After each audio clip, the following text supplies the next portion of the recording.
Hello दोस्तों, कैसे हो आप सभी। आशा करती हूँ आप सभी स्वस्थ होंगे। मैं आप सभी का अपने चैनल हिंदी क्लासेस में बहुत बहुत स्वागत करती हूँ। तो भाई, मैं आज आपको 8वीं क्लास वसंत भाग 3 क्या है कंप्लीट करवाऊंगी। ठीक है, हम कवि परिचय करेंगे और इसके अभ्यास के क्वेश्चन आंसर हम करेंगे भाई। ठीक है, तो 8वीं क्लास की वसंत भाग 3 आज हम करेंगे कंप्लीट। तो पहला जो लेसन है, कविता है, ध्वनि है। ठीक है, इसके लेखक कौन है? सूर्यकांत त्रिपाठी निराला जी हैं। प्रस्तुत पाठ की विधा क्या है? कविता। ठीक है, कविता विधा है ध्वनि की। इसके रचयिता सूर्यकांत त्रिपाठी निराला जी हैं। इस कविता में कवि का जीवन के प्रति आशावादी दृष्टिकोण दिखाया गया है। प्रस्तुत कविता से हमें यह संदेश मिलता है कि जिस प्रकार वसंत के आने पर सारी सृष्टि खिलकर मनमोहक बन जाती है, उसी प्रकार हमें भी अपने अच्छे कार्यों से समाज, राष्ट्र व संसार को आभामय बनाना चाहिए, जिससे हमारा सारा यश ज्ञान करे भाई। ध्वनि कविता में प्रकृति के प्रति मानवीय संवेदना मूल भाव के रूप में निहित है। काफी महत्वपूर्ण है, आपको ध्यान रखना है। सूर्यकांत त्रिपाठी निराला जी का जन्म 21 फरवरी 1899 ईस्वी मेदिनीपुर, बंगाल में तथा इनकी मृत्यु 15 अक्टूबर 1961 में इलाहाबाद, उत्तर प्रदेश में हुई थी। आगे है, निराला जी हिंदी कविता के छायावादी युग के प्रमुख 4 स्तंभों में से एक है। अनामिका 1923, परिमल 1930, गीतिका 1936, अनामिका द्वितीय भाग 1939, तुलसीदास 1939 आदि निराला जी के प्रमुख काव्य संग्रह है। राम की शक्ति पूजा निराला जी की प्रमुख काव्य कृतियों में से एक है। सरोज स्मृति निराला जी द्वारा रचित हिंदी का प्रथम शोक गीत काव्य माना जाता है और इन्होंने ये अपनी पुत्री के लिए लिखा था। और निराला जी की पुत्री का क्या नाम है? सरोज गई। अब इसके क्वेश्चन आंसर देख लेते हैं। निम्न में से कौन सी कविता सूर्यकांत त्रिपाठी निराला की नहीं है? नहीं है वो बतानी है। अधखिला फूल, राम की शक्ति पूजा, सरोज स्मृति या बादल राग भाई। जो अधखिला फूल है, ठीक है, ये निराला जी की कृति नहीं है। राम की शक्ति पूजा भी है, बादल राग भी है, सरोज स्मृति भी है भाई। आंसर है बिल्कुल सही है। अधकिला फूल कविता सूर्यकांत त्रिपाठी निराला की नहीं है।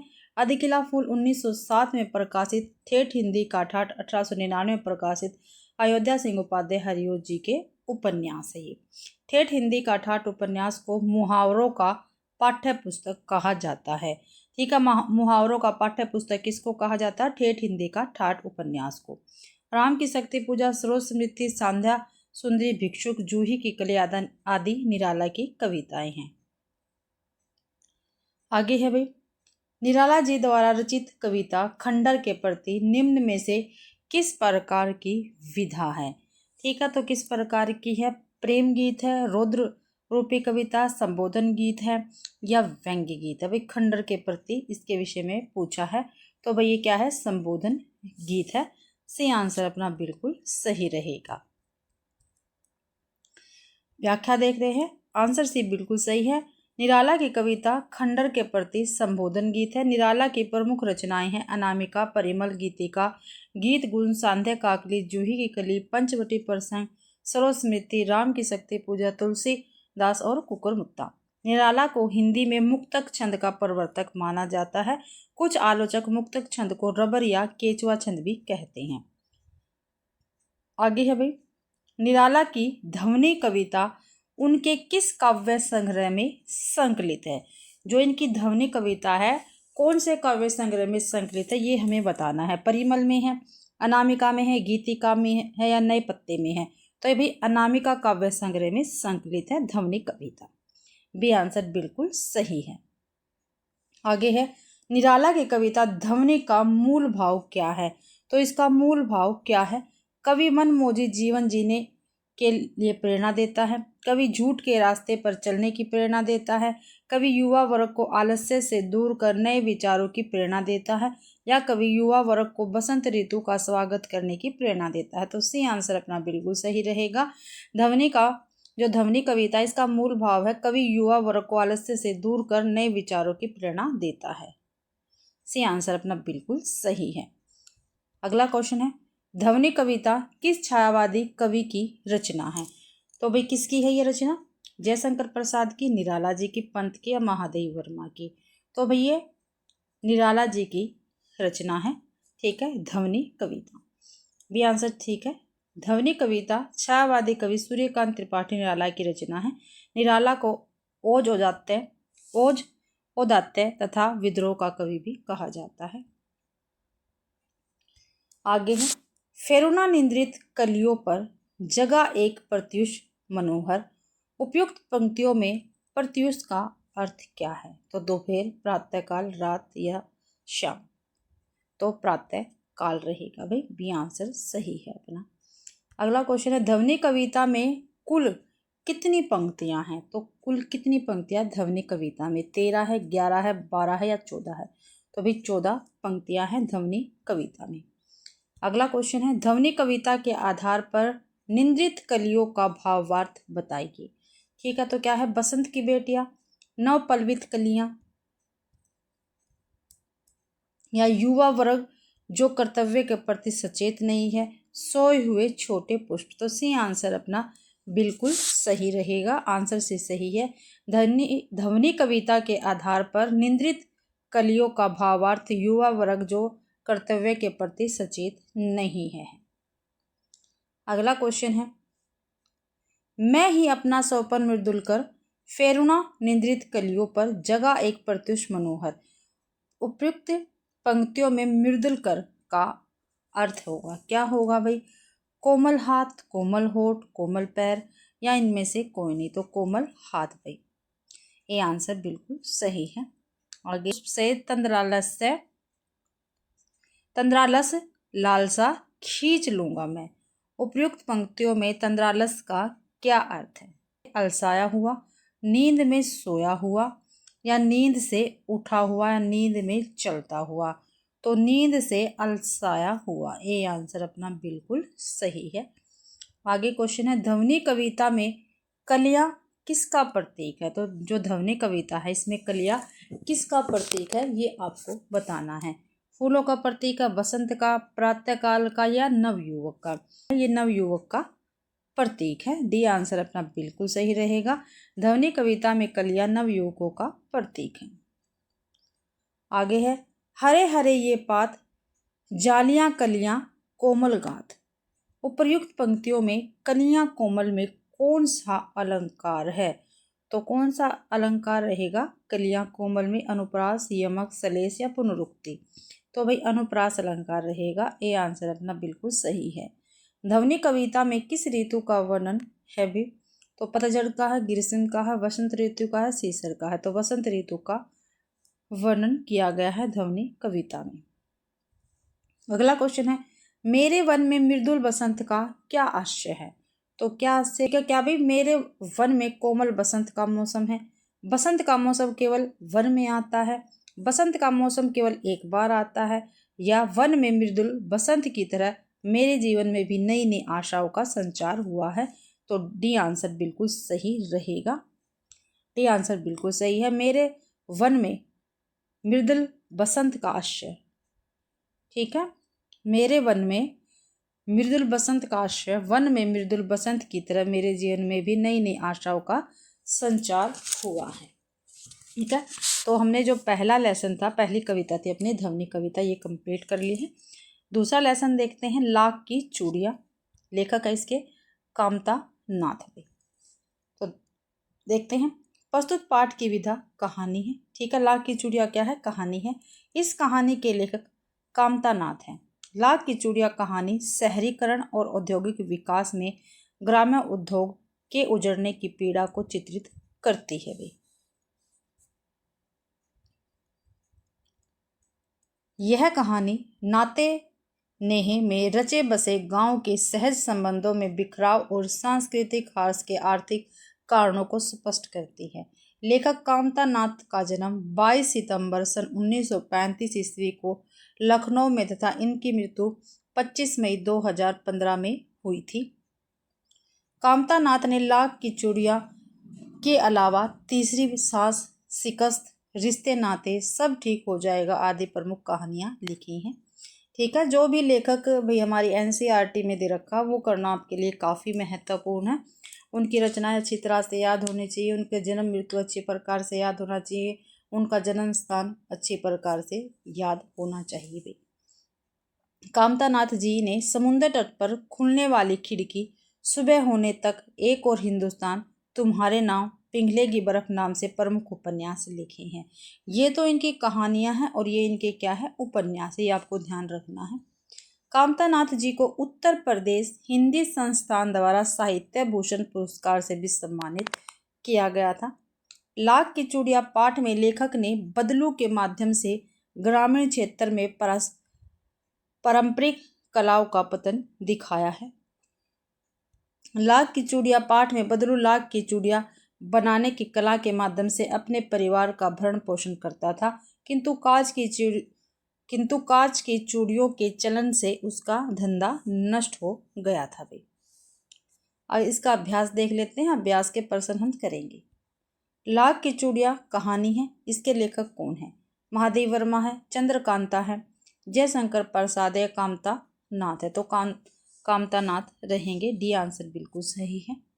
डी आंसर बिल्कुल सही। लाख की चूड़ियां कहानी के लेखक कामता नाथ जी है। इसमें इन्होंने मशीनों द्वारा कारीगरों के छिनते रोजगार तथा एक कुशल कारीगर के स्वाभिमान का चित्रण किया है। अगला क्वेश्चन है, लाख की चूड़ियां कहानी मुख्य रूप से किस समस्या पर आधारित है? भ्रष्टाचार पर, ग्रामीण क्षेत्र में गरीबी पर, बेरोजगारी की समस्या पर, या नगरीकरण की? तो भी बेरोजगारी की समस्या पर आधारित है। सी आंसर अपना बिल्कुल सही रहेगा। आंसर से बिल्कुल सही है। लाख की चूड़ियां कहानी मुख्य रूप से ग्रामीण क्षेत्रों के शहरीकरण व मशीनों के उपयोग से उत्पन्न बेरोजगारी की समस्या पर आधारित है भाई। अगला क्वेश्चन है, लाख की चूड़ियां कहानी में बदलू किस जाति का था? तो लोहार था, सुनार था, मनीहार था या बढ़ई था? तो क्या था भाई? मनीहार था वो। अगला, बदलू के मकान के सामने किसका पेड़ था? तो किसका था? आम का था, बरगद का था, पीपल का था, नीम का था? तो बदलू के मकान के सामने नीम का पेड़ था। डी आंसर सही है अपना। बेलनुमा मुगेरिया शब्द का क्या अर्थ है? गोल मुट्ठीदार लकड़ी, छोटी लकड़ी, या मोटी लकड़ी, या पतली लकड़ी? क्या भी? गोल मुट्ठीदार लकड़ी। ये आंसर अपना बिल्कुल सही रहेगा। आगे देख लेते हैं। बदलू को किस बात से चिढ़ होती थी? तो किस बात से चिढ़ होती थी? लाख की चूड़ियों से, सोने की कंगन से, चांदी की कंगन से, या कांच की चूड़ियों से? तो बदलू को भाई कांच की चूड़ियों से चिढ़ होती थी। डी आंसर बिल्कुल सही है। आंसर डी बिल्कुल सही है। बदलू को कांच की चूड़ियों से चिढ़ होती थी। बदलू किसी भी स्त्री के हाथों में कांच की चूड़ियां देख लेता तो वह अंदर ही अंदर कुड़ उठता और कभी कभी तो दो चार बातें भी सुना देता था। आगे है, बदलू चूड़ियों को आकार देने के लिए किसका प्रयोग करता था? बेलन का, ग्लास का, मोम का, या बेलन नुमा मुगेरिया का भाई? तो डी आंसर सही है, बेलन नुमा मुगेरिया का करता था। बदलू रोज कितनी चूड़ियां बनाता था? तो कितनी? 4-6 जोड़े, 4 जोड़े, 5-6 जोड़े, या 6-7 जोड़े? तो 4-6 जोड़े बनाता था हर रोज बदलू। अगला क्वेश्चन है, मशीनी युग से बदलू के जीवन पर क्या प्रभाव पड़ा है? लाख की चूड़ियों का व्यवसाय बंद हो गया तथा वह बेरोजगार हो गया। लाख की चूड़ियों की बिक्री बढ़ गई, वह कांच की चूड़ियों की बिक्री करने लगा।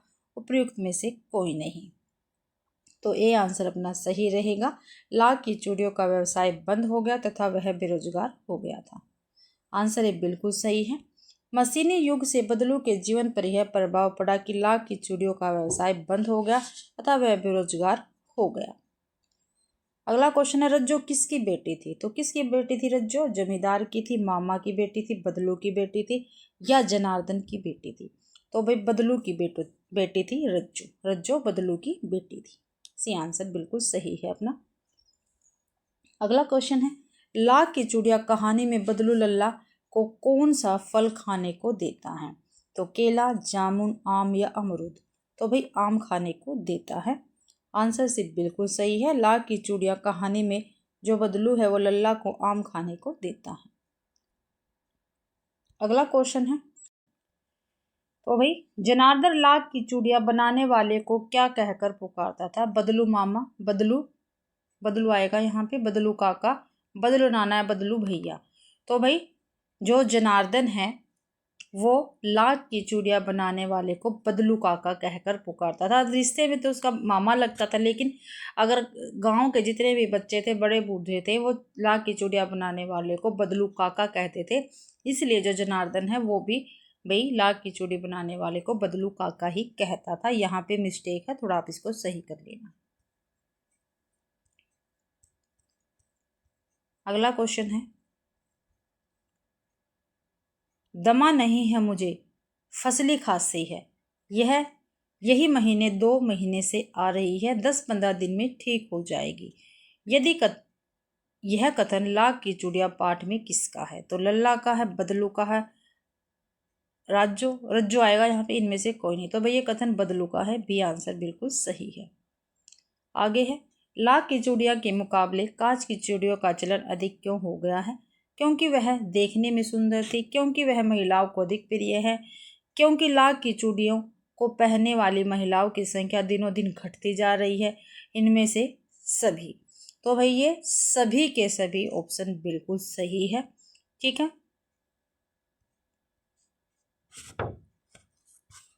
अगला क्वेश्चन है, जनार्दन को बचपन में लल्ला के नाम से कौन पुकारता था? तो कौन?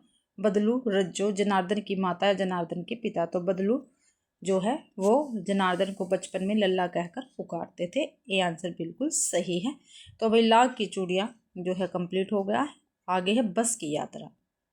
ठीक है, व्यंग्य विधा से है ये, हरिशंकर परसाई जी इसके लेखक रहेंगे। प्रस्तुत पाठ की रचना व्यंग्य विधा में की गई है।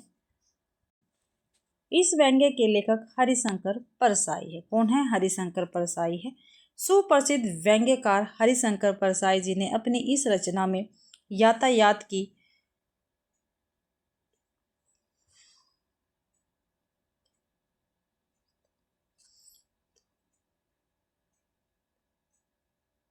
दुर्व्यवस्थाओं पर व्यंग्य किया है। हरिशंकर परसाई हिंदी के पहले रचनाकार जिन्होंने व्यंग्य को विधा का दर्जा दिलाया। हरिशंकर परसाई का जन्म 22 अगस्त 1924 ईस्वी में मध्य प्रदेश के होशंगाबाद जिले में तथा इनकी मृत्यु 10 अगस्त सन 1995 ईस्वी को जबलपुर में हुई थी। आगे है, हरिशंकर परसाई को हिंदी में व्यंग्य विधा का जन्मदाता माना जाता है। इनकी रचनाएं हैं विकलांग श्रद्धा का दौर, इंस्पेक्टर माता दीन चांद पर, घायल बसंत, दो नाक वाले लोग, पुलिस मंत्री का पुतला आदि इनकी प्रमुख व्यंग्य रचनाएं हैं। आगे है, विकलांग श्रद्धा का दौर व्यंग्य रचना के लिए परसाई को 1982 ईस्वी में साहित्य अकादमी पुरस्कार दिया गया। आगे है, बस की यात्रा पाठ में लेखक तथा उनके मित्र एक जर्जर बस पर सवार होकर पन्ना जाने के लिए बैठे थे। परसाई जी बस की हालत पर तीखा व्यंग्य करते हुए कहा कि बस की हालत इतनी खराब है कि इस पर बैठने के बजाय यह पूजा करने योग्य है। बस की हालत इतनी खराब थी कि कभी पेट्रोल टंकी में छेद हो जाता तो कभी टायर पंचर हो जाता था। आगे है भाई, बस की यात्रा पाठ के आधार पर परसाई जी ने बस तथा उनके मालिकों की पोल खोलकर रख दी है। बस मालिक किस प्रकार अपनी खटारा बस के माध्यम से यात्रियों से पैसा वसूल रहे हैं तथा उनके जीवन के साथ खिलवाड़ कर रहे हैं। अब इसके क्वेश्चन आंसर करते हैं अभ्यास के भी। लेखक और उसके मित्रों को कहाँ जाना था? तो कहाँ? पन्ना, ललितपुर, जबलपुर या रायपुर। तो लेखक और उसके मित्रों को भाई पन्ना जाना था। ए आंसर अपना बिल्कुल सही है। आगे है, लेखक के मन में बस को देखकर कौन सा भाव उमड़ा? क्रोध का, करुणा का, प्रेम का या श्रद्धा का? तो भाई लेखक के मन में बस को देखकर श्रद्धा का भाव उमड़ा। अगला क्वेश्चन है, लेखक ने बस की तुलना किस आंदोलन से की है? तो खिलाफत आंदोलन से, सविनय अवज्ञा आंदोलन से, होम रूल आंदोलन से या इनमें से कोई नहीं। तो इन ना भाई लेखक ने बस की तुलना सविनय अवज्ञा आंदोलन से की है। बी आंसर बिल्कुल सही है। अगला क्वेश्चन है, बस की यात्रा व्यंग्य में लेखक ने गांधी जी के किन आंदोलनों का वर्णन किया है? तो असहयोग आंदोलन का, सविनय अवज्ञा आंदोलन का, उपयुक्त दोनों का या कोई नहीं। तो भाई दोनों का किया है, असहयोग आंदोलन का भी और सविनय अवज्ञा आंदोलन का। आंसर से बिल्कुल सही है। बस की यात्रा व्यंग्य में लेखक ने गांधी जी के असहयोग आंदोलन और सविनय अवज्ञा आंदोलन का वर्णन किया है। आगे है, लेखक को बस डूबने का डर कहाँ सताने लगा।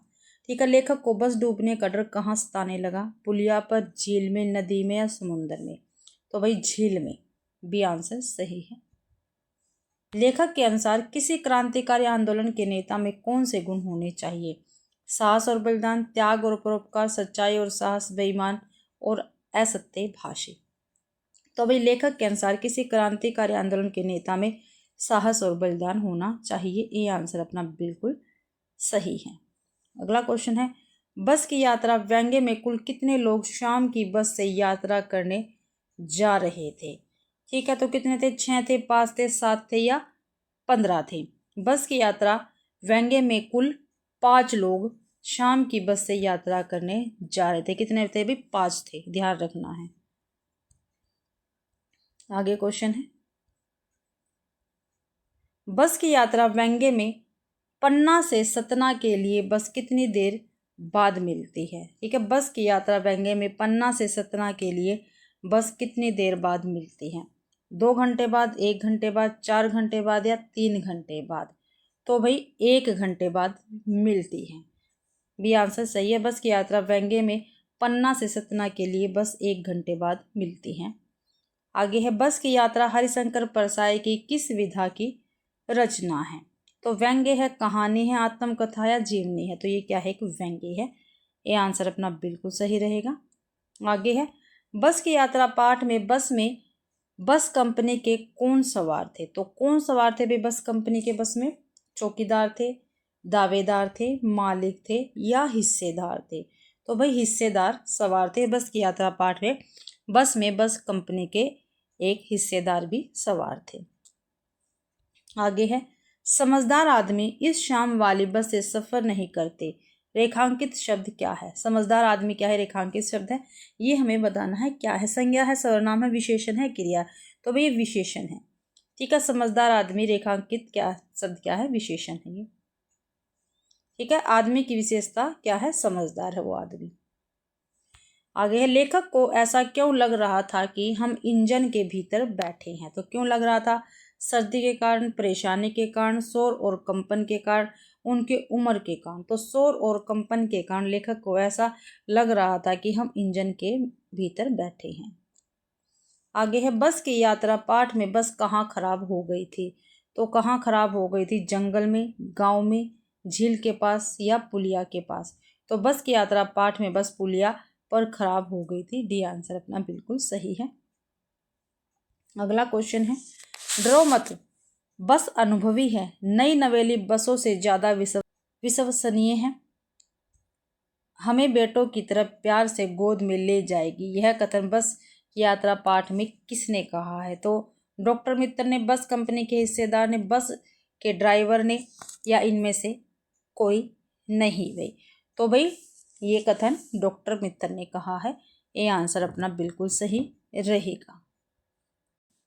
अगला क्वेश्चन है, फर्स्ट क्लास है जी, यह तो इत्तेफाक की बात है। बस की यात्रा पाठ में यह कथन किसका है? तो ये कथन किसका है? बस कंपनी के हिस्सेदार ने कहा, डॉक्टर ने कहा, डॉक्टर मित्र ने या बस ड्राइवर ने, इनमें से कोई नहीं? तो ये बस कंपनी के हिस्सेदार ने कहा है। ये आंसर बिल्कुल सही है। तो भाई बस की यात्रा पाठ हमारा यहीं पे समाप्त होता है। आगे करते हैं दीवानों की हस्ती, भगवती चरण वर्मा। ठीक है, दीवानों की हस्ती, ठीक है, कविता है और इसके लेखक कौन है? भगवती चरण वर्मा जी रहेंगे। प्रस्तुत पाठ की विधा कविता है, इसके रचयिता भगवती चरण वर्मा है। दीवानों की हस्ती कविता में कवि ने एक मस्त मौला और बेफिक्र व्यक्ति का स्वभाव दर्शाया है।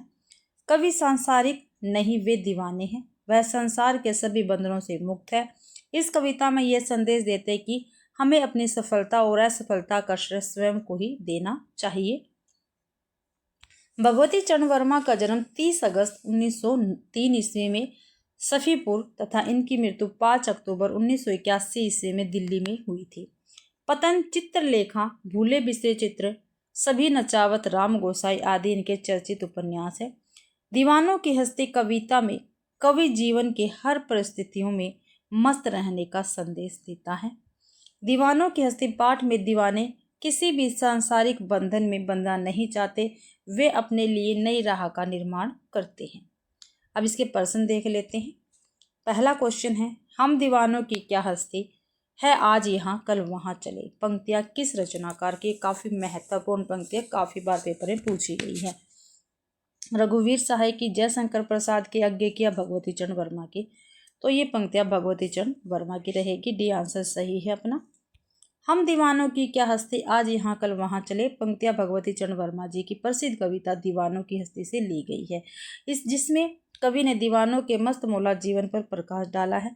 भगवती चरण वर्मा की काव्य रचनाएं देख लेते हैं। मधुकण, प्रेम संगीत, मानव, रंगों से मोह आदि। उपन्यास है इनके चित्रलेखा, टेढ़े मेढ़े रास्ते, भूले बिसरे चित्र, सामर्थ्य और सीमा, सभी नचावत, राम गोसाई और चाणक्य। कहानी संग्रह इनके दो बाके, मोर्चाबंदी, इंस्टॉलमेंट, मुगलों ने सल्तनत बकस्ती।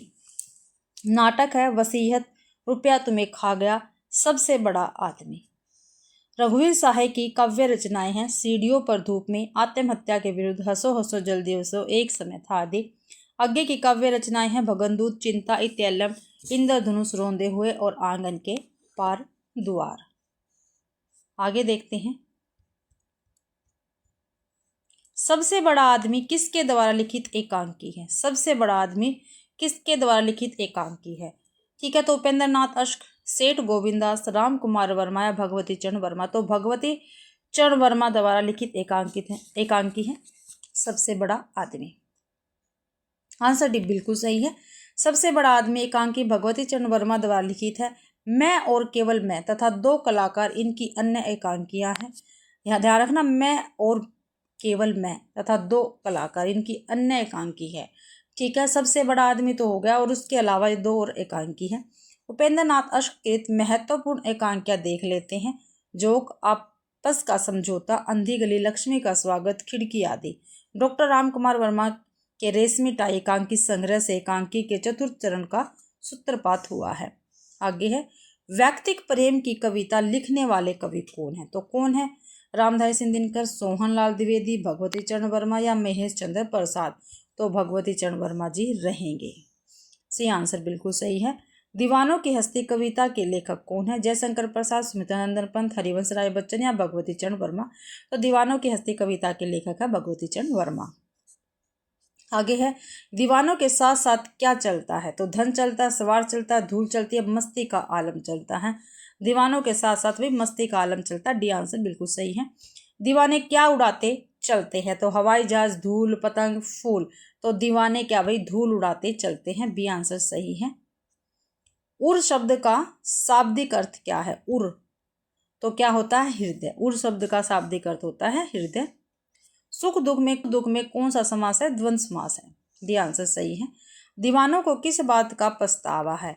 तो भिखारी बनने का, लोगों को मस्त न बना पाने का, स्वच्छंद प्यार लुटाने का, इनमें से कोई नहीं। तो बी आंसर बिल्कुल सही रहेगा। दीवानों को इस बात का पछतावा है कि वह लोगों को मस्त न बना पाए। आगे, मस्ती भरा जीवन जीने वाले दीवाने लोगों के बीच क्या बनकर आते हैं? सज्जन, उल्लास, विषाद या हर्ष? तो अभी उल्लास बनकर आते हैं। बी आंसर अपना बिल्कुल सही रहेगा। आगे है, छक्कर सुख दुख के घूंटों को हम एक भाव से पिए चले का शाब्दिक अर्थ क्या है? तो क्या है? दुख में रोना, सुख के समय रोना, सुख दुख दोनों स्थितियों में एक समान रहना, हमेशा सुख के बारे में सोचना। तो सी आंसर अपना बिल्कुल सही रहेगा। उपयुक्त पंक्तियों का शाब्दिक अर्थ है सुख दुख दोनों स्थितियों में एक समान रहना। अगला क्वेश्चन है, दीवानों की हस्ती कविता के बारे में असंगत कथन है। तो कौन सा है? मस्ती भरा जीवन जीने वाले दीवाने लोगों के बीच उल्लास बनकर आते हैं। सुख दुख में बहुवीर्य समास है।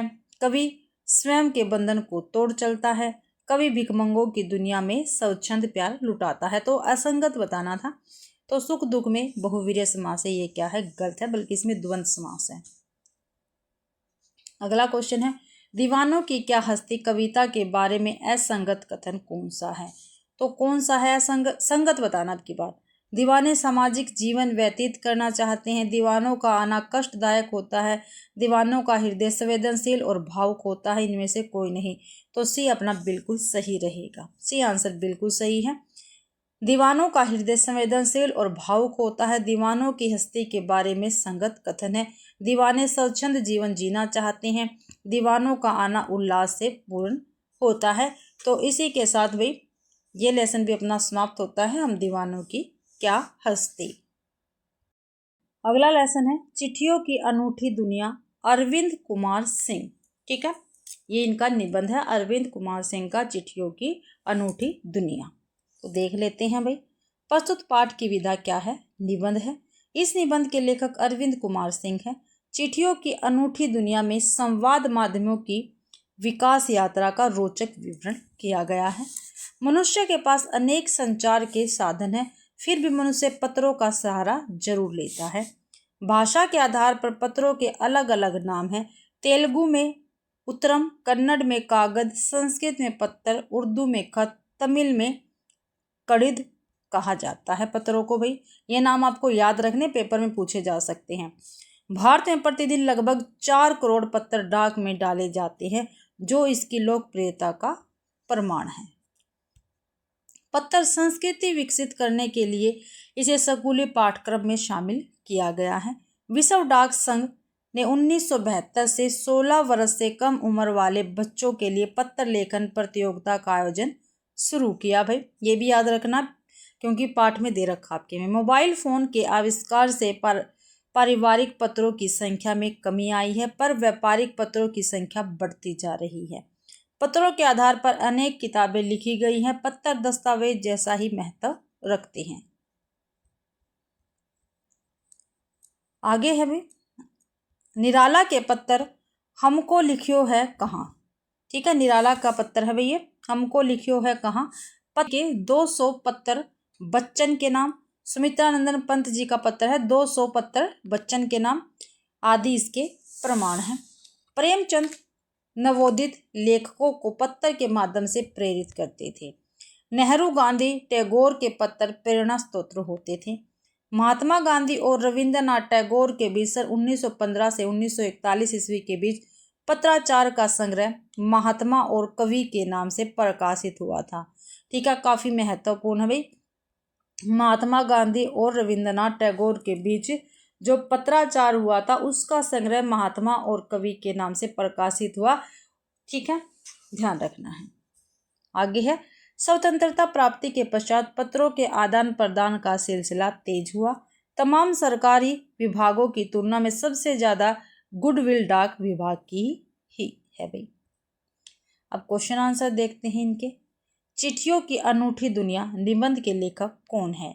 रामदर्श मिश्र है, कुमार विकल है, जया जादवानी है या अरविंद कुमार सिंह है? तो अरविंद कुमार सिंह रहेंगे चिट्ठियों की अनूठी दुनिया निबंध के लेखक।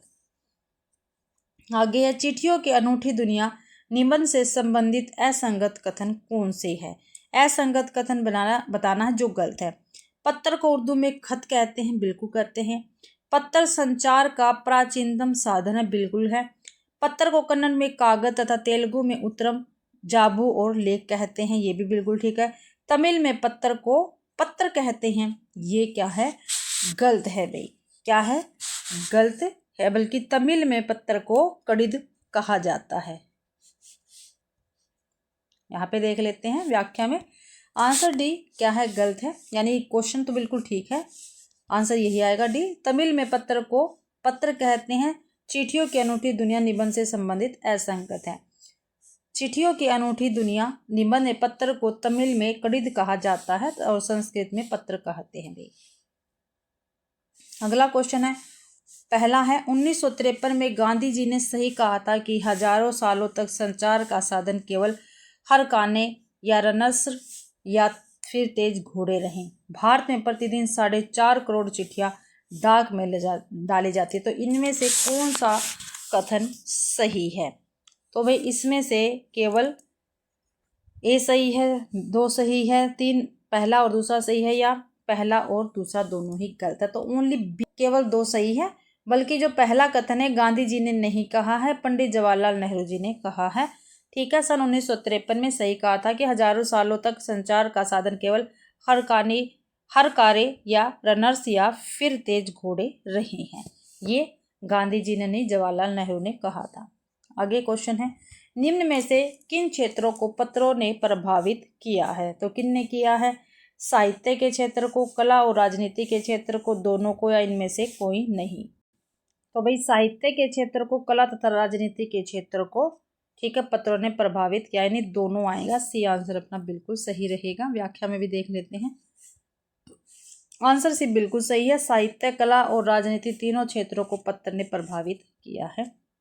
आगे है, विश्व डाक संघ की ओर से 16 वर्ष से कम आयु वर्ग के बच्चों के लिए पत्र लेखन प्रतियोगिता का आयोजन कब शुरू किया गया? तो कब शुरू किया गया भाई? 1972 ईस्वी में, 1974 में, 1968 में, 1970 ईस्वी में। तो कब किया गया? विश्व डाक संघ की ओर से 16 वर्ष से कम आयु वर्ग के बच्चों के लिए पत्र लेखक प्रतियोगिता का प्रयोजन 1972 ईस्वी में शुरू किया गया। ने ये आंसर बिल्कुल सही है। अगला क्वेश्चन देखते हैं, महात्मा गांधी के पास दुनिया भर से तमाम पत्र किस नाम से आते थे? तो भाई किस नाम से आते थे? गांधी गुजरात, गांधी अफ्रीका, महात्मा गांधी इंडिया, या महात्मा गांधी बनारस? तो महात्मा गांधी इंडिया के नाम से आते थे। आंसर सी बिल्कुल सही है। महात्मा गांधी के पास दुनिया भर से तमाम पत्र केवल महात्मा गांधी इंडिया नाम से ही आते थे भाई। आगे है, चिट्ठियों की अनूठी दुनिया के संदर्भ में कौन सा कथन असत्य है, यानी गलत है, वो हमें बताना है। तो हमको लिडियो है कहाँ निराला। ठीक है, हमको लिडियो है कहा, किसने कहा? निराला ने। पत्रों के आईने में, दयानंद सरस्वती। पंत के 200 पत्र बच्चन के नाम, सुमित्रानंद पंत। तो कौन सा कथन असत्य है? तो देखो भाई, तो भाई केवल एक गलत है, केवल 2 और 3 है, केवल 4 नहीं 3 आएगा यहाँ पे, केवल 3। 4 तो ऑप्शन में नहीं है, उपयुक्त सभी। तो केवल 3 ही गलत है। ये पंत जी हैं, इनके 200 पत्र बच्चन के नाम पंत जी की रचना नहीं है, ये बाकी सभी है।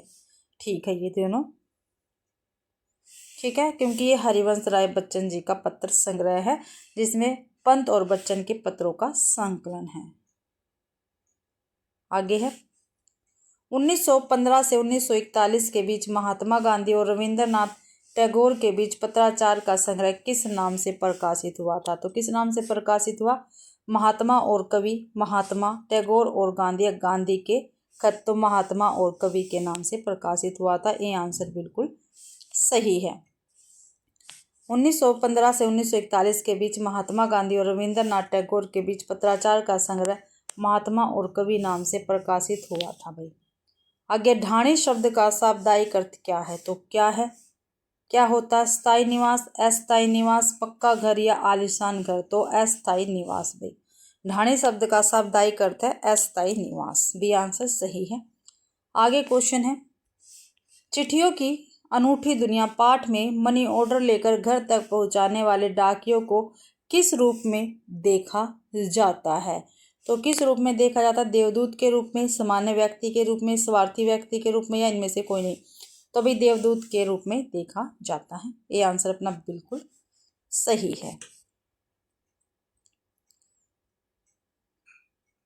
अगला क्वेश्चन है, चिट्ठियों की अनूठी दुनिया पाठ के आधार पर कहा पर लोग आज भी खतों का बेसब्री से इंतजार करते हैं? तो कहाँ पर करते हैं? समुद्र तट पर रह रहे मछुआरे, रेगिस्तानों की ढाणियों में रह रहे लोग, ए और बी, या इनमें से कोई नहीं? तो ए और बी दोनों में ही। समुद्र तट पर रह रहे मछुआरे भी क्या है? इनका इंतजार करते हैं बेसब्री से। रेगिस्तान की ढाणियों में रह रहे लोग भी करते हैं भी खतों का बेसब्री से इंतजार। सी आंसर अपना सही है। अगला क्वेश्चन है, चिट्ठियों की अनूठी दुनिया पाठ में बताया गया है कि आज के दौर जैसा संचार साधन होता तो पंडित नेहरू अपनी पुत्री इंदिरा को कौन सा पत्र न लिख पाते? पुत्री का पत्र पिता के नाम, पिता के पत्र पुत्री के नाम, पत्रों का आईना, या पत्र हमको लिखा है? तो पिता के पत्र पुत्री के नाम। बी आंसर बिल्कुल सही है। चिट्ठियों की अनूठी दुनिया पाठ में बताया गया है कि आज के दौर जैसा संचार साधन होता तो पंडित नेहरू अपनी पुत्री इंदिरा को पिता का पत्र पुत्री के नाम नामक पत्र संग्रह न लिख पाते। आगे है, चिट्ठियों के चलन को किसने तेजी से रोका? किसने? फैक्स ने, ईमेल ने, टेलीफोन तथा मोबाइल ने, इनमें से सभी। तो ये सभी ने रोक दिया है भाई। ये आंसर बिल्कुल सही है। अगला क्वेश्चन है, तमाम महान हस्तियों की सबसे बड़ी धरोहर क्या है? तो क्या है? उनके द्वारा लिखे गए पत्र, उनके द्वारा लिखे गए मेल, उनके द्वारा लिखे गए SMS संदेश, या इनमें से कोई नहीं। तो उनके द्वारा लिखे गए पत्थर हमारे पास सबसे बड़े उनकी धरोहर है भाई। तो भाई चिट्ठियों की अनूठी दुनिया जो पाठ है ये कंप्लीट होता है। आगे है, भगवान के डाकिए। इस पाठ के लेखक रामधारी सिंह दिनकर जी रहेंगे। प्रस्तुत पाठ कविता विधा में रचित है। क्या है भाई? कविता है भगवान के डाकिए। इस कविता के रचयिता रामधारी सिंह दिनकर जी हैं। भगवान के डाकिए कविता विश्व बंधुत्व अर्थात सभी देशों के लोगों को परस्पर मिलजुल कर रहना चाहिए इस बात की ओर संकेत करती है। जिस प्रकार प्रकृति अपने खजानों को लुटाने में किसी प्रकार का भेदभाव नहीं करती, ऐसे ही मनुष्य को भी किसी प्रकार का वर्ग या जातीय भेदभाव नहीं करना चाहिए। आगे है, रामधारी सिंह दिनकर को भूषण के बाद वीर रस का सबसे बड़ा हिंदी कवि माना जाता है। भाई जो भूषण कवि थे रीतिकाल के, उसके बाद वीर रस के सबसे बड़े कवि माने जाते हैं भाई कौन? रामधारी सिंह दिनकर जी। ठीक है। उन्हें उनकी कृति संस्कृति के 4 अध्याय के लिए 1959 में साहित्य अकादमी पुरस्कार मिला है। रामधारी सिंह दिनकर का जन्म 23 सितंबर सन 1908 ईस्वी को सिमरिया बेगूसराय में तथा इनकी मृत्यु 24 अप्रैल 1974 ईस्वी को मद्रास में हुई थी। रामधारी सिंह दिनकर ने रेणुका, हुंकार, रसवंती, कुरुक्षेत्र, यशोधरा, सामधेनी, उर्वशी, परशुराम की प्रतीक्षा, हारे को हरिनाम आदि प्रमुख काव्य कृतियां लिखी हैं। रामधारी सिंह दिनकर द्वारा लिखित मिट्टी की ओर, अर्धनारीश्वर, रेती के फूल, हमारी संस्कृति, संस्कृति के 4 अध्याय आदि इनकी प्रमुख गद्य कृतियां हैं भाई। रामधारी सिंह दिनकर को संस्कृति के 4 अध्याय के लिए सन 1959 में साहित्य अकादमी सम्मान से भी सम्मानित किया गया था। अब इसके क्वेश्चन आंसर देखते हैं। भगवान के डाकिए कविता रामधारी सिंह दिनकर के किस काव्य संग्रह में है? ठीक है, एक तो ये ध्यान रखना है जो भी ये कविताएं हैं कौन से काव्य संग्रह में है, क्योंकि पूछी जाएगी भाई। ठीक है, तो आत्मा की आंखें, सामधेनी, हारे के हरिनाम या रेणुका, तो हारे को हरिनाम। ठीक है, सी आंसर बिल्कुल ठीक रहेगा। भगवान के डाकिए कविता दिनकर के हारे को हरिनाम जो 1970 में काव्य संग्रह प्रकाशित हुआ था उसमें संकलित है। भगवान के चिट्ठियों को कौन नहीं बांट सकता? भगवान की चिट्ठियों को कौन नहीं बांट सकता भाई। भगवान की चिट्ठियों को कौन नहीं बांट सकता? तो पेड़ पौधे, पानी, पहाड़, सभी जीव जंतु। तो सभी जीव जंतु नहीं बांट सकते। तीर्था का शाब्दिक अर्थ है तैरता, सोना, फेंकना या छिड़कना। तो भाई तैरता, ये आंसर सही है। भगवान के डाकिए कविता का प्रतिपाद्य है, तो क्या है प्रतिपाद्य? पेड़ पौधे, पानी और पहाड़ भगवान की चिट्ठियों को बाँचते हैं। मनुष्य को नदियों से कुछ सीखना चाहिए। मनुष्य को भेदभाव से उठकर कुटुंबकम की भावना को आत्मसात करना चाहिए। तो सी आंसर अपना बिल्कुल सही रहेगा, भगवान के डाकिए का प्रतिपाद्य है। आगे है, पक्षी अपने पंखों को एक देश से दूसरे देश क्या लेकर जाते हैं? तो जो पक्षी है वह अपने पंखों पर एक देश से दूसरे देश क्या लेकर जाते हैं? तो मिट्टी, सुगंध, पानी या हवा। तो सुगंध लेकर जाते हैं। भी आंसर अपना बिल्कुल सही रहेगा। अगला क्वेश्चन है भाई, भगवान के डाकिए कविता का मूल भाव क्या है? तो क्या है? प्रकृति के माध्यम से प्रेम और एकता का संदेश, प्रकृति को मानव द्वारा नष्ट करना, मनुष्य को प्रकृति प्रेम का, इनमें से कोई नहीं। तो प्रकृति के माध्यम से प्रेम और एकता का संदेश देना भगवान के डाकिए कविता का मूल भाव है भाई। आगे है, जिस प्रकार भगवान के डाकिए पक्षी और बादल है उसी प्रकार परंपरागत डाकिए है कौन? पढ़े लिखे मनुष्य, यूट्यूबर, समाचार पत्र, पक्षी और मनुष्य। तो पढ़े लिखे मनुष्य। जिस प्रकार भगवान के डाकिए पक्षी और बादल है उसी प्रकार परंपरागत डाकिए पढ़े लिखे मनुष्य हैं। भगवान के डाकिए पाठ के आधार पर एक देश का भाव दूसरे देश में क्या बनकर गिरता है? पानी, नमक, आग या पत्थर। तो भाई पानी बनकर गिरता है, ये आंसर बिल्कुल सही है। भगवान के डाके पाठ के आधार पर एक देश का भाव दूसरे देश में पानी बनकर गिरता है। आगे, भगवान के डाके पाठ के आधार पर पक्षी और बादल द्वारा लाई गई चिट्ठियों को कौन बाजता है? तो केवल पेड़ और पौधे, केवल पानी और पहाड़, केवल पेड़ पौधे और पानी, पेड़ पौधे पानी और पहाड़ सभी। डी आंसर बिल्कुल सही है। भगवान के डाके दिनकर जी की रचना है, यह किस विधा में रचित है? तो कौन सी विधा? कहानी है, उपन्यास है, कविता है, नाटक है? तो ये क्या है? कविता है भाई। ठीक है, सी आंसर सही रहेगा। अगला लेसन है, क्या निराश हुआ जाए? हजारी प्रसाद द्विवेदी इसके लेखक रहेंगे। प्रस्तुत पाठ की विधा निबंध है। जो क्या निराश हुआ जाए, क्या है कि निबंध है। इस निबंध के लेखक हजारी प्रसाद द्विवेदी जी रहेंगे। ललित निबंधकार आचार्य हजारी प्रसाद द्विवेदी ने इस निबंध में विभिन्न दुर्व्यवस्थाओं और चारित्रिक मूल्यों की गिरावट के बीच सकारात्मक तथ्यों को रेखांकित किया है। क्या निराश हुआ जाए निबंध में भाई। इस निबंध के माध्यम से द्विवेदी जी ने यह संदेश देना चाहते हैं कि मानवीय मूल्य भले ही दब गए हो, पर उन्हें बनाए रखते हुए हमें आशावादी दृष्टिकोण अपनाना चाहिए। क्या निराश हुआ जाए पाठ में हजारी प्रसाद द्विवेदी ने संदेश देना चाहते हैं कि समाज में व्याप्त बुराइयों, अविश्वास के माहौल में भी निराश नहीं होना चाहिए। हजारी प्रसाद द्विवेदी हिंदी साहित्य के प्रसिद्ध निबंधकार, आलोचक, इतिहासकार और उपन्यासकार थे भाई। आगे है, हजारी प्रसाद द्विवेदी का जन्म 19 अगस्त 1907 ईस्वी को बलिया में तथा इनकी मृत्यु 19 मई 1979 को दिल्ली में हुई थी। ठीक है, इनकी रचनाएं देख लेते हैं हम। जो पहले निबंध संग्रह है उनको हम देखेंगे। तो निबंध संग्रह में अशोक के फूल 1948, कल्पलता 1951, विचार और वितर्क 1954, कुटुज 1964 तथा आलोक के पर्व 1972 ये हजारी प्रसाद द्विवेदी के प्रमुख निबंध संग्रह और काफ़ी बार पूछे भी जाते हैं। मैंने कहा है जितने भी लेखक एनसीईआरटी में लगे हुए हैं वो आपको अच्छी प्रकार से करके जाना है। उनका जन्म, मृत्यु, उनका स्थान, जन्म कहाँ हुआ, ठीक है, और उनकी रचनाएं। हजारी प्रसाद द्विवेदी ने बाण भट्ट की आत्मकथा 1947 ईस्वी, चारू चंद्रलेख 1963 ईस्वी, पुनर्वा 1973 और अनाम दास का पोथा 1976 ईस्वी नाम से प्रमुख उपन्यास लिखे हैं। हजारी प्रसाद द्विवेदी को उनके निबंध संग्रह आलोक पर्व के लिए सन 1973 ईस्वी में साहित्यिक अकादमी पुरस्कार प्रदान किया गया था। क्वेश्चन आंसर देखते हैं। हजारी प्रसाद द्विवेदी कृत क्या निराश हुआ जाए किस विधा की रचना है? संस्मरण है, कहानी है, रेखा चित्र है, निबंध है? तो निबंध है भाई। डी आंसर बिल्कुल सही है।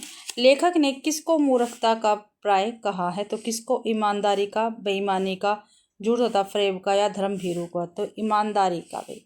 ठीक है, मूर्खता का प्राय क्या है? ईमानदारी, लेखक ने कहा है। धर्म भीरू लोग किसका लाभ उठाने में संकोच नहीं करते हैं?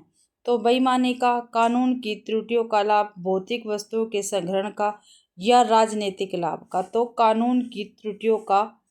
ठीक है, बी आंसर अपना बिल्कुल सही रहेगा। धर्म भीरू लोग कानून की त्रुटियों का लाभ उठाने में संकोच नहीं करते। अगला क्वेश्चन है, क्या निराश हुआ जाए निबंध के आधार पर भारतवर्ष का सपना किसने नहीं देखा है? तो किसने नहीं देखा था? नेहरू ने नहीं देखा, तिलक ने नहीं देखा, गांधी ने नहीं देखा? तो ए और बी दोनों। तो नेहरू ने नहीं देखा भाई। क्या निराश हुआ जाए निबंध के आधार पर भारतवर्ष का सपना नेहरू ने नहीं देखा। लेखक टिकट लेते हुए कहाँ गलती से 10 के बजाय 100 रुपये का नोट दे दिया? तो बस अड्डा, रेलवे स्टेशन, हवाई अड्डा या टैक्सी स्टैंड? तो रेलवे स्टेशन में। बी आंसर बिल्कुल सही है। लेखक रेलवे स्टेशन पर टिकट लेते हुए गलती से 10 के बजाय 100 का रुपये का नोट दे दिया। बस है ये गंतव्य स्थल से कितने किलोमीटर पहले खराब हो गए थे? ठीक है, तो 6 किलोमीटर पहले, 7 किलोमीटर पहले, 10 किलोमीटर या 8 किलोमीटर पहले? तो 8 किलोमीटर पहले खराब हो गई थी बस। आगे है भाई क्वेश्चन, क्या निराश हुआ जाए निबंध के आधार पर बस के खराब होने पर बस कौन ले आता है? तो कौन ले आता है? ड्राइवर, कंडक्टर, स्वयं लेखक या बस के यात्री? तो कंडक्टर ले आता है। बी आंसर बिल्कुल सही है। क्या निराश हुआ जाए निबंध के आधार पर बस के खराब होने पर बस कंडक्टर ले आता है। आगे है, किसने अपने प्रार्थना गीत में भगवान से प्रार्थना की थी कि हे प्रभु मुझे ऐसी शक्ति दो कि मैं तुम्हारे पर संदेह न करूँ। तो किसने की थी? कविवर रविंद्रनाथ ठाकुर ने, कालिदास ने, स्वयं लेखक ने या गांधी ने? तो कविवर रविंद्रनाथ ठाकुर ने की थी। ये आंसर अपना बिल्कुल सही है। कविवर रविंद्रनाथ ठाकुर ने अपनी प्रार्थना गीत में भगवान से प्रार्थना की थी कि हे प्रभु, मुझे ऐसी शक्ति दो कि मैं तुम्हारे पर संदेह न करूं। अगला क्वेश्चन है, ठगा भी गया हूँ धोखा भी खाया है।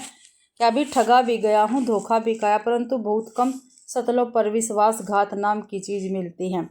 केवल उन्हीं बातों को हिसाब रखो जिनमें धोखा खाया है, तो जीवन कष्ट कर हो जाएगा। उपयुक्त पंक्ति हजारी प्रसाद द्विवेदी के किस निबंध से उद्धृत है? तो कौन सा निबंध है? कुटुज, अशोक के फूल, क्या निराश हुआ जाए, इनमें से कोई नहीं। तो क्या निराश हुआ जाए निबंध से है भी ये पंक्तियां।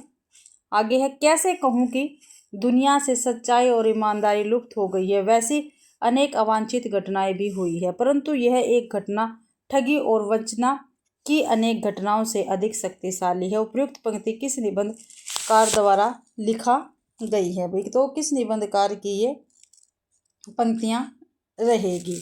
तो हजारी प्रसाद द्विवेदी, महावीर प्रसाद द्विवेदी, रामचंद्र शुक्ल या विद्यानिवास मिश्र? तो हजारी प्रसाद द्विवेदी जी की पंक्ति है, कैसे कहूँ कि दुनिया से सच्चाई और ईमानदारी लुप्त हो गई है। आगे है, ये कंप्लीट हो गया भाई। अगला लेसन है, यह सबसे कठिन समय नहीं।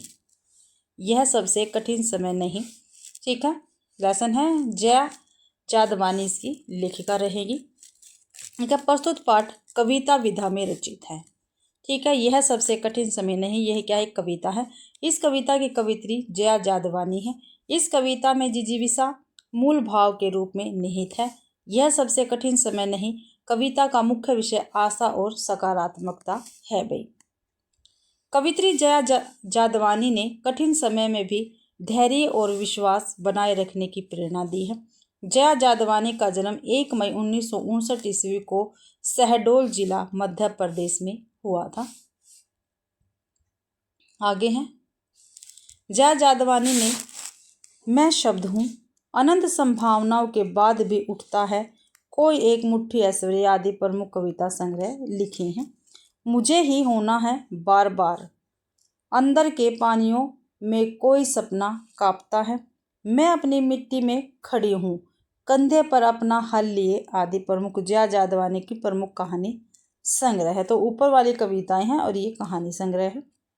आगे है, जया जादवानी ने तमीज़ है, ये 2000 इसमें प्रकाशित, कुछ न कुछ छूट जाता है 2005 में प्रकाशित, तथा देह कुठरिया 2021 में नाम से प्रमुख उपन्यास इनके है भी। जया जादवानी को छत्तीसगढ़ हिंदी अकादमी सम्मान से भी सम्मानित किया जा चुका है। आगे है, क्वेश्चन करेंगे अब इसके, इस लेसन के। यह सबसे कठिन समय नहीं कविता किस लेखिका द्वारा रचित है? तो जया जादवानी, मैत्री पुष्पा, अनामिका, प्रभा केदान। तो जया जादवानी जी की है ये कविता, यह सबसे कठिन समय नहीं है। आगे है, अंतरिक्ष के पार की दुनिया से बचे हुए लोगों की खबर कौन ले आती है? तो बस ले आती है, रेलगाड़ी, वायुयान या सभी? तो बस ले आती है भाई, ठीक है। ये आंसर अपना बिल्कुल सही है। कविता के अनुसार भीड़ कहाँ पर है? तो कहाँ पे है? स्टेशन पर है, सिनेमाघरों में है, विद्यालयों में है या चौराहों पर है? तो स्टेशन पर है भाई भीड़। ये आंसर बिल्कुल सही है। यह सबसे कठिन समय नहीं कविता के माध्यम से जया जादवानी ने क्या संदेश दिया है? तो कठिन समय में अधीर हो जाना, कठिन समय में आशा और सकारात्मकता सोच बनाए रखना। बी आंसर ठीक है। फिर भी ऑप्शन देख लेते हैं, कठिन समय में निराशावादी नहीं भी, कठिन समय में निराशा और नकारात्मक नहीं। बी आंसर अपना बिल्कुल सही रहेगा, आंसर भी बिल्कुल सही है।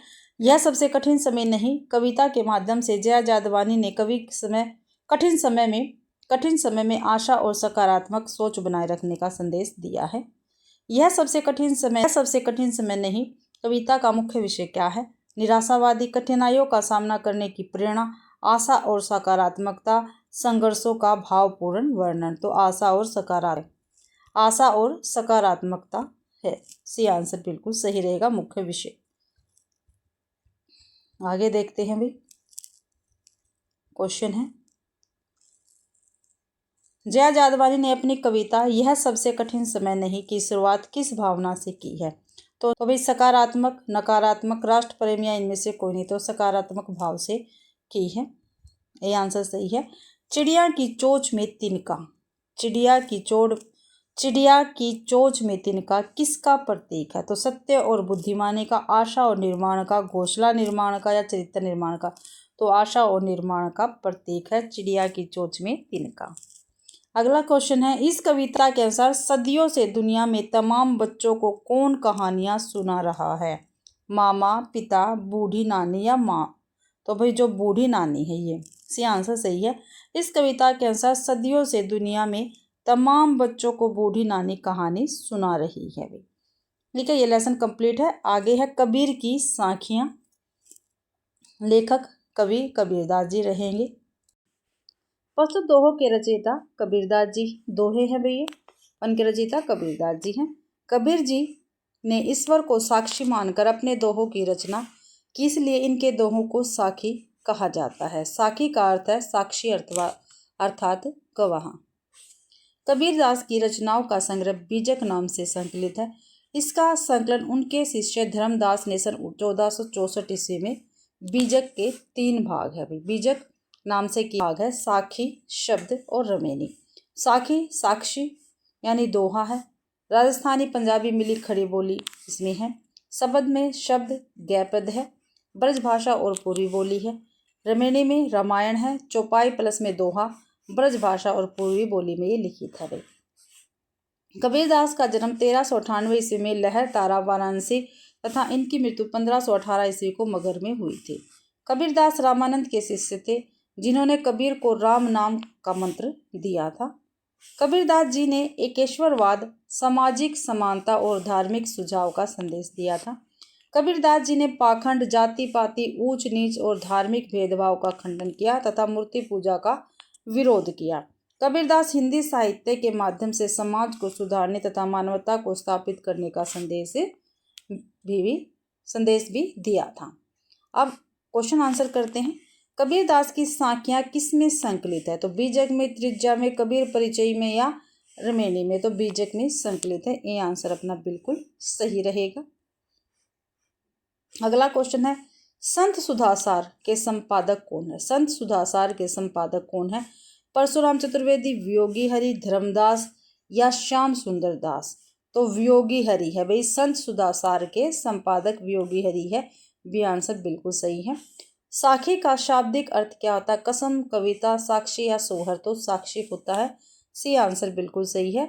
कबीर की साखियों में प्रयुक्त छंद कौन सा है? साखियों में रोला है, हरि गीत का है, चौपाई है, दोहा? तो दोहा छंद है भाई कबीर की साखियों में। कबीर की साखियों की भाषा कैसी है? मैथिली, खड़ी बोली, सद्दू कड़ी, पंजाबी? तो भाई सद्दू कड़ी है। डी आंसर बिल्कुल सही है। दुहेली का शाब्दिक अर्थ क्या है? दुहेली का शाब्दिक अर्थ है दुख, पर्सन, दूध देने वाली गाय या दे? तो दुख है भाई। ये आंसर बिल्कुल सही रहेगा। आपा का शाब्दिक अर्थ क्या है? क्रोध, अहम, दुश्मन या हाथ? तो अहम है भाई आपा का शाब्दिक अर्थ। आगे है, कबीरदास साधु से क्या पूछने की बात करते हैं? तो क्या पूछने की बात करते हैं? जाति, मूल्य, ज्ञान या ब्रह्मा? तो ज्ञान पूछने की बात करते हैं। सी आंसर अपना बिल्कुल सही है। कबीरदास के अनुसार मन कितनी दिशाओं में फिरता रहता है? 10 दिशाओं में, 4 दिशाओं में, सांसारिक लोभ में या भौतिक वस्तुओं में? तो 10 दिशाओं में फिरता रहता है। ये आंसर बिल्कुल सही है। साखी शब्द है, तत्सम है, तद्भव है, देशज है या विदेशज है? तो जो साखी शब्द है ये तद्भव है भाई। बी आंसर बिल्कुल सही रहेगा। साखी शब्द तो तद्भव है और इसका तत्सम रूप साक्षी है। आगे है, दोहा छंद मात्राओं की संख्या कितनी होती है? तो कितनी होती है? 24 होती है भाई। दोहा छंद मात्राओं की संख्या कितनी होती है? 24 होती है। कबीर की साखियां पाठ से संबंधित असंगत कथन हमें बताना है। असंगत कथन हमें बताना है। तो मन दिशाओं में फिरता, बिल्कुल ठीक है। कबीर संतों से जाति न पूछकर ज्ञान पूछने की बात करते, ये भी बिल्कुल ठीक है। गलत बताना है भाई। आगे है, कबीर तलवार के म्यान के मूल्य की बात करते हैं।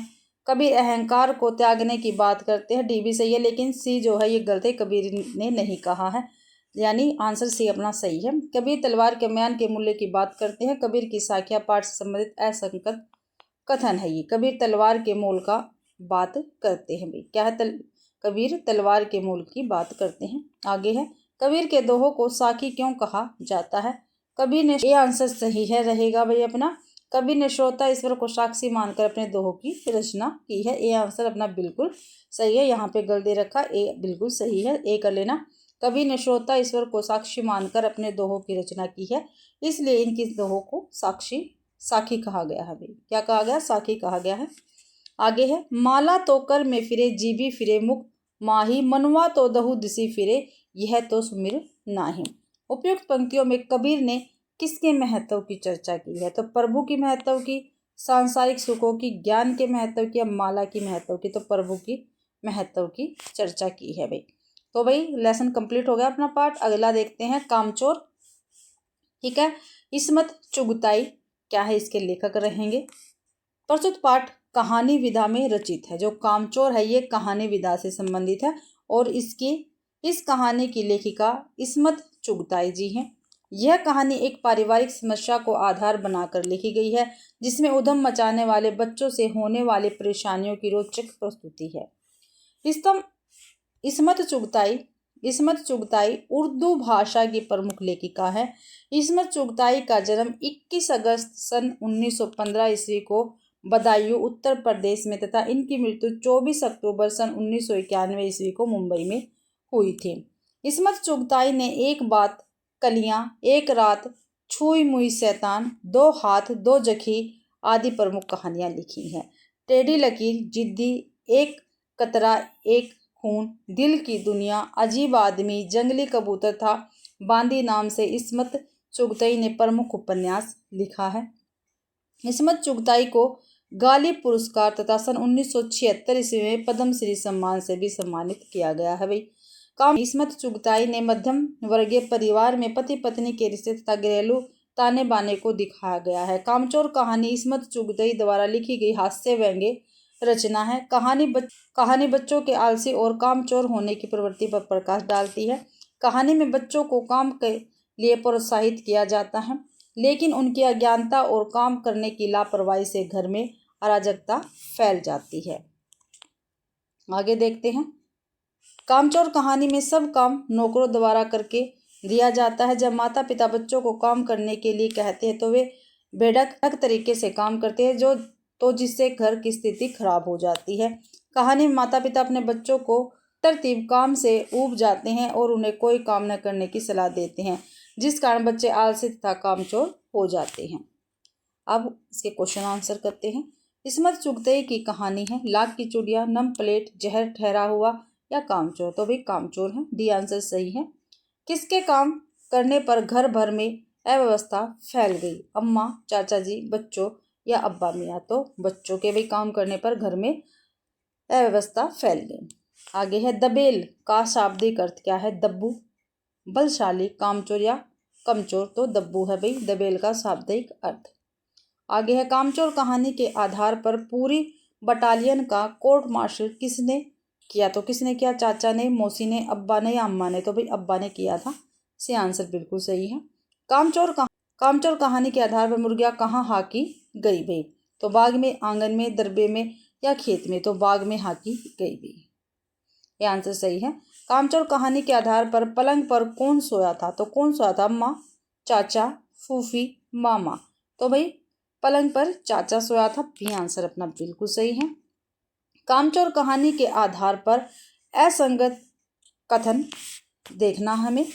तो भाई देखते हैं। बच्चों को नहलवाने के लिए पास के बंगला से नौकर बुलवाए गए, बिल्कुल सही है। भेड़ों को चोट पहुंचाना रुई का तकिया कूटने के समान होता है, ये भी बिल्कुल सही है। जो असंगत है वो बताना है।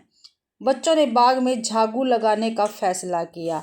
तरकारी की टोकरी देखकर भेड़ें सूप में रखे दाने को भूल गई। तो भाई डी भी सही है, लेकिन जो सी है ये कामचोर कहानी के आधार पर क्या है? गलत है। तो अपना गलत पूछा था, इसलिए सी आंसर अपना सही रहेगा। व्याख्या में देख लेते हैं। आंसर सी सही है। बच्चों ने बाग में झागू लगाने का फैसला किया, कामचोर कहानी के आधार पर असंगत है, जबकि बच्चों ने आंगन में झाड़ू लगाने का फैसला किया था। आगे है इस्मत चुगताई की कहानी कामचोर किस पर आधारित है? तो आलसी माँ बाप पर, आलसी बच्चों पर, पशु पक्षियों पर या संयुक्त परिवार पर? तो आलसी बच्चों पर आधारित है। बी आंसर अपना बिल्कुल सही रहेगा। आगे है धींगा मुश्ती का शाब्दिक अर्थ क्या है? धक्का मुश्ती, धींग हाँकना, लीपापोती या लीपा हुआ। तो धींगा मुश्ती का अर्थ है धक्का मुश्ती। ए आंसर अपना सही रहेगा। मोरी का शाब्दिक अर्थ है, तो मोरी का शाब्दिक अर्थ क्या? नाली, बरामदा, पोखरा या दड़बा। तो वही नाली है। ये आंसर सही है। कामचोर कैसी कहानी है? उपदेश प्रधान है, हास्य प्रधान है, नैतिक कहानी है, मनोवैज्ञानिक कहानी है। तो भाई जो कामचोर है ये हास्य प्रधान कहानी है। बी आंसर अपना बिल्कुल सही रहेगा। भाई यहाँ पे बी कर लेना, बी आंसर अपना बिल्कुल सही है। कामचोर कैसी परिवार की कहानी है? तो कैसे परिवार की कहानी है? एकल परिवार, गांव परिवार, शहर या संयुक्त परिवार। तो भाई संयुक्त परिवार की कहानी है। डी आंसर अपना बिल्कुल सही रहेगा। आगे है कामचोर कहानी के आधार पर किसके कारण घर के लोग खांसते खांसते बेदम हो गए थे? तो धूल के कारण, बच्चों के शरारत के कारण, भेड़ों के कारण या भैंस के कारण। तो धूल के कारण। ये आंसर अपना बिल्कुल सही रहेगा। आगे है कितनी मुर्गियां खीर प्याले से दौड़ती फड़फड़ाती हुई निकल गई? एक मुर्गी, दो मुर्गियां, तीन मुर्गियां, चार मुर्गियां। तो भाई दो मुर्गियां खीर प्याले से दौड़ती फड़फड़ाती हुई निकल गई। आगे है क्वेश्चन, कामचोर कहानी क्या संदेश देती है? तो क्या संदेश देती है? बच्चों को लाड प्यार से पालने की, बच्चों को घर के कार्यों से अनभिज्ञ नहीं होना चाहिए, उन्हें उनके स्वभाव के अनुसार उम्र और रुचि ध्यान में रखते हुए काम कराना चाहिए। ठीक है, आगे देख लेते हैं। बच्चों को नैतिक शिक्षा देनी चाहिए, बच्चों को सामाजिक ज्ञान और उपदेश प्रदान कहानियाँ सुनानी चाहिए। तो भाई अपना जो बी आंसर है ये बिल्कुल सही रहेगा। बच्चों को घर के कार्यों से अनभिज्ञ नहीं होना चाहिए, उन्हें उनके स्वभाव के अनुसार उम्र और रुचि ध्यान में रखते हुए क्या काम कराना चाहिए। तो बी आंसर अपना बिल्कुल सही रहेगा। आगे है कुमक का शाब्दिक अर्थ क्या है? तो फौजी टुकड़ी, कोई कार्य करने वाला, कामुक या शरारती। तो कुमुक का शाब्दिक अर्थ है फौजी टुकड़ी। ये आंसर अपना बिल्कुल सही है। तो इसके साथ भाई ये अपना जो लेसन है कंप्लीट हुआ। आगे देख लेते हैं। जब सिनेमा ने बोलना सीखा, प्रदीप तिवारी जी का ये निबंध है। भाई क्या है निबंध है? जब सिनेमा ने बोलना सीखा, प्रदीप तिवारी जी का निबंध है। प्रस्तुत पाठ की विधा निबंध है। इसके लेखक प्रदीप तिवारी जी हैं। इस निबंध में भारतीय सिनेमा के इतिहास के एक महत्वपूर्ण पड़ाव को उजागर किया गया है। यह निबंध मूक सिनेमा के संवाद सिनेमा में विकसित होने की कहानी बयान करता है, जो शिक्षा की दृष्टि से भी अर्थवान है। 14 मार्च 1931 की वह ऐतिहासिक तारीख भारतीय सिनेमा में बड़े बदलाव का दिन था। इसी दिन भारत के सिनेमा ने पहली बार बोलना सीखा था। हालांकि उस समय मूक फिल्में लोकप्रियता के शिखर पर थी। पहली बोलती फिल्म आलम आरा थी, जिसके फिल्मकार अर्देशीर एम ईरानी थे। ठीक है, अर्देशीर ने 1929 ईस्वी में हॉलीवुड की एक बोलती फिल्म सो बोट देखकर बोलती फिल्म बनाने का निर्णय किया। आगे है पारसी रंगमंच के एक लोकप्रिय नाटक को आधार बनाकर उन्होंने अपनी फिल्म की पटकथा बनाई थी। आगे है भाई फिल्म के संगीत में महज 3 वाद्य यंत्र थे, तबला, हारमोनियम और वायलिन। आलम आरा की शूटिंग रात में होने के कारण इसमें कृत्रिम प्रकाश व्यवस्था करनी पड़ी। यही से प्रकाश प्रणाली बनी जो आगे फिल्म निर्माण का जरूरी हिस्सा बनी भी। पहली संवाद फिल्म आलम आरा में हिंदी उर्दू में मेल वाली हिंदुस्तानी भाषा तथा गीत संगीत और नृत्य के अनोखे संयोजन ने इसे लोकप्रिय बनाया। 14 मार्च 1931 को मुंबई के मैजेस्टिक सिनेमा में प्रदर्शित यह फिल्म 8 सप्ताह तक हाउसफुल रही थी। यह फिल्म 10,000 फुट लंबी थी और इसे 4 महीनों की कड़ी मेहनत से तैयार किया गया था। इसके अलावा कई सामाजिक विषयों वाली फिल्में बनी। ऐसी ही एक फिल्म थी खुदा की शान। इसमें एक किरदार महात्मा गांधी जैसा था, जिसके कारण संवाद सिनेमा को ब्रिटिश प्रशंसकों की तीखी नज़र का सामना करना पड़ा। 1956 में आलम आरा के प्रदर्शन के 25 वर्ष पूरे होने पर उन्हें भारतीय संवाद फिल्मों का पिता कहा गया। आलम आरा भारत के अलावा श्रीलंका, बर्मा और एशिया में भी पसंद की गई। भारतीय सिनेमा के जनक दादा साहब फाल्के थे भी। ठीक है, ध्यान रखना है। आगे है, अब इसके क्वेश्चन आंसर हम करते हैं भाई। पहला क्वेश्चन है प्रदीप तिवारी कृत जब सिनेमा ने बोलना सीखा किस विधा में लिखा गया है? तो निबंध है, कहानी है, संस्मरण, रिपोर्टाज। तो ये भाई निबंध है।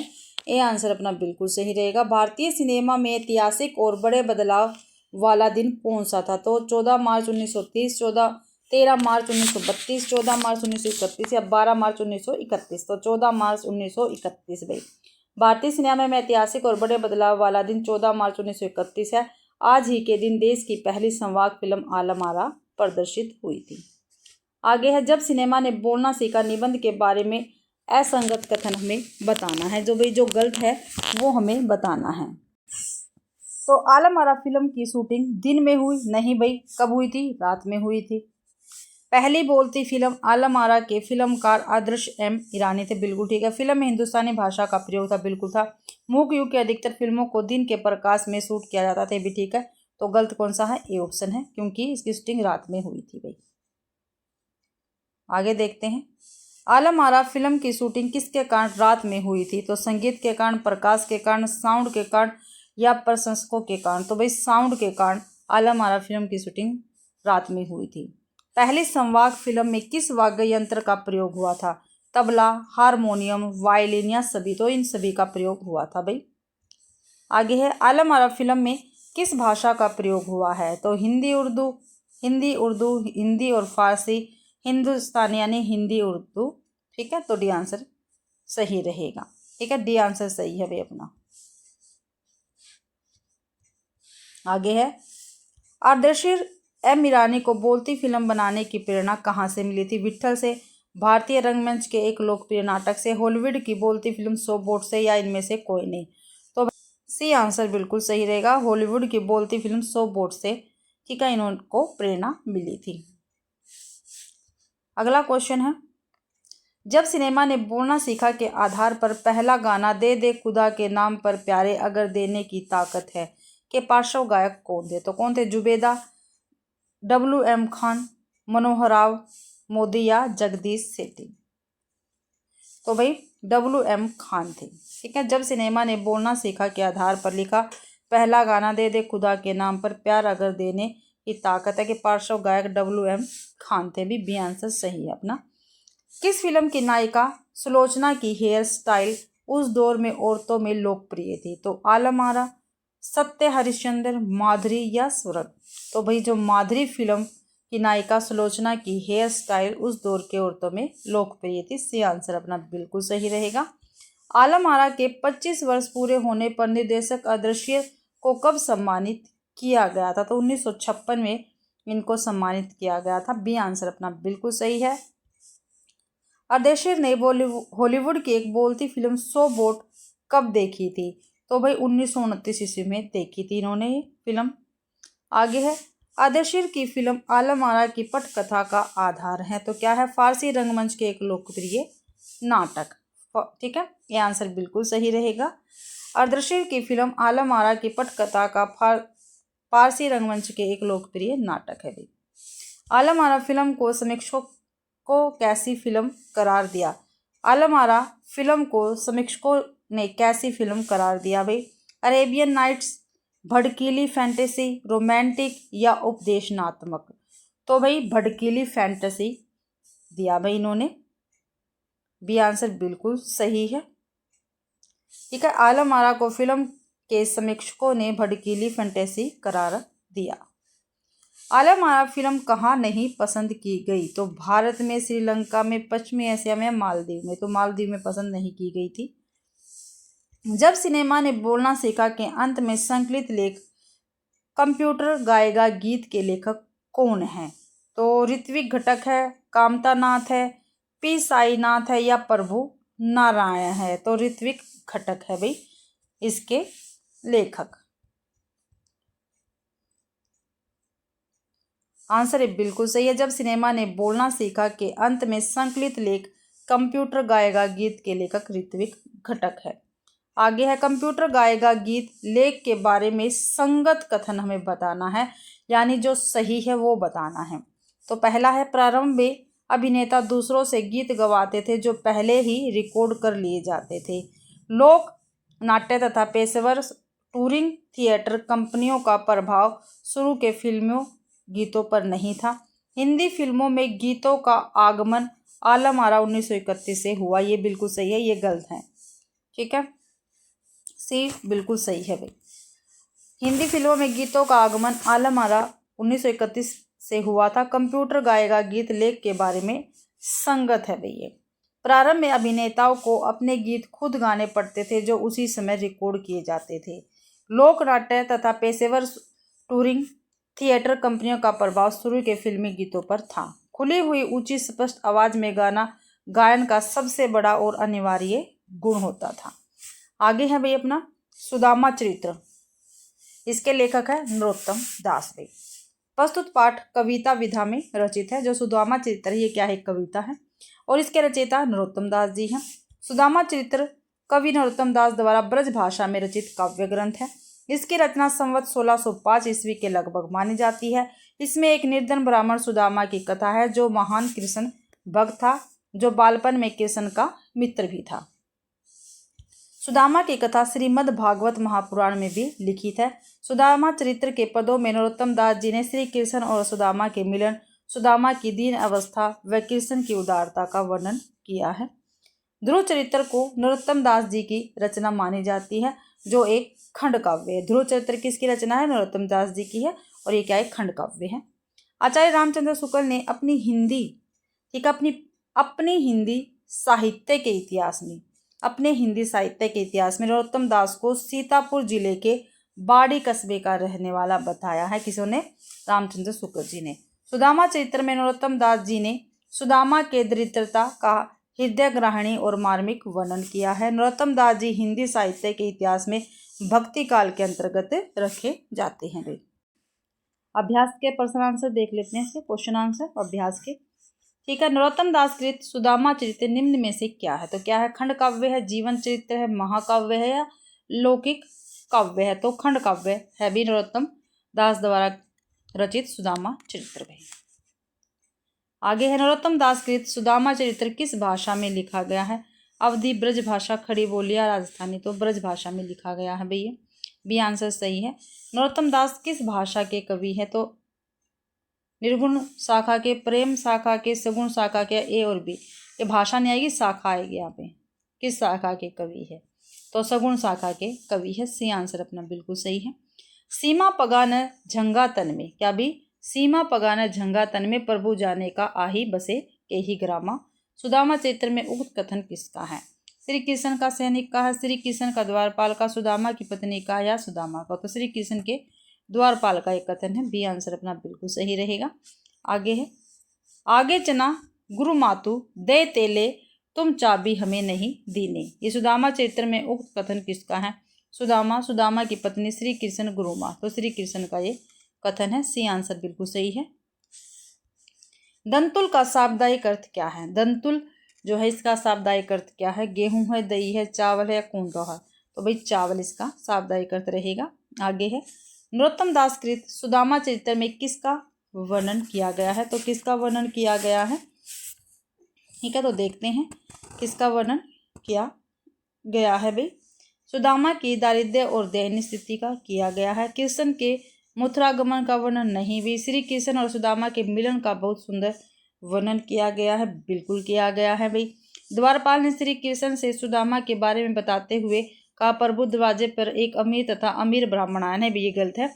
तो इसमें किसका वर्णन किया गया है? ए और सी बिल्कुल सही है, ए और सी सही है, ए और सी हमारा सी ऑप्शन में है, तो सी ऑप्शन अपना सही रहेगा। आंसर सी बिल्कुल सही है। नरोत्तम दास के सुदामा चरित्र में सुदामा की दारिद्रता और दयनीय स्थिति तथा श्री कृष्ण द्वारा सुदामा के मिलन का बहुत सुंदर वर्णन है। आगे है, झंगा का शाब्दिक अर्थ क्या है? पगड़ी, अंगोछा, पाजामा या ढीला कुर्ता? तो ढीला कुर्ता या कुर्मा, ये कुर्ता है, ये आंसर बिल्कुल सही है। ठीक है, उपाहन किसका पर्यायवाची शब्द है? तो किसका है? जूता है, अंगोछा है, परात है, पगड़ी है? तो जूता का पर्यायवाची शब्द है उपान है। ठीक है, आगे है, सुदामा चरित्र से संबंधित असंगत कथन हमें बताने हैं। जो भी गलत है वो हमें बताना है। तो जो गलत है वो बताना। सुदामा की पत्नी ने उपहार स्वरूप पोटली में श्री कृष्ण के लिए दंतुल बिल्कुल दिए थे भाई। दंतुल यानी चावल। श्री कृष्ण ने सुदामा के पैर दूध से धोए थे। ठीक है, ये गलत है, दूध से नहीं धोए थे, अपने आंसुओं से धोए हैं। श्री कृष्ण ने सुदामा को दयनीय अवस्था में देखा, बिल्कुल सही है भाई ये। ओढ़त फिरे का अर्थ कहीं चले जाना होता है, नहीं भाई गलत है। तो इसमें गलत बताना है, तो बी और डी इसमें क्या है, गलत है। बी और डी हमारा डी ऑप्शन में है, तो डी ऑप्शन सही रहेगा अपना। डी ऑप्शन सही है। बी और डी क्या है, गलत है। श्री कृष्ण सुदामा के पैर दूध से धोए ता ओढ़त फिरत का अर्थ कहीं चले जाना होता है, सुदामा चित्त से संबंधित असंगत है। श्री कृष्ण सुदामा के पैर अपने आंसुओं से धुए थे। उड़द फिरत का शाब्दिक अर्थ है इधर उधर फिरना। ठीक है, तो ये भी कंप्लीट होता है। अगला है लेसन है अपना जहाँ पहिया है। जहाँ पहिया है पालगुमी साईनाथ जी इसके लेखक रहेंगे। प्रस्तुत पाठ की विधा रिपोर्टाज है भाई। इसके लेखक पालगुमी साईनाथ है। पी साईनाथ की अंग्रेजी से अनुदित रिपोर्टाज जहाँ पहिया है में स्त्री सशक्तिकरण का एक सजीव उदाहरण प्रस्तुत किया गया है। ठीक है भाई, अंग्रेजी से अनुदित है, जहाँ पहिया है। ठीक है, ध्यान रखना है। अपने इस लेख में पी साईनाथ जी ने तमिलनाडु क्षेत्र के एक प्रसिद्ध जिले पुडुकोइडु के साइकिल आंदोलन के बारे में बताया है। भारत के सबसे गरीब जिलों में तमिलनाडु का पुडुकोडुई जिला आता है।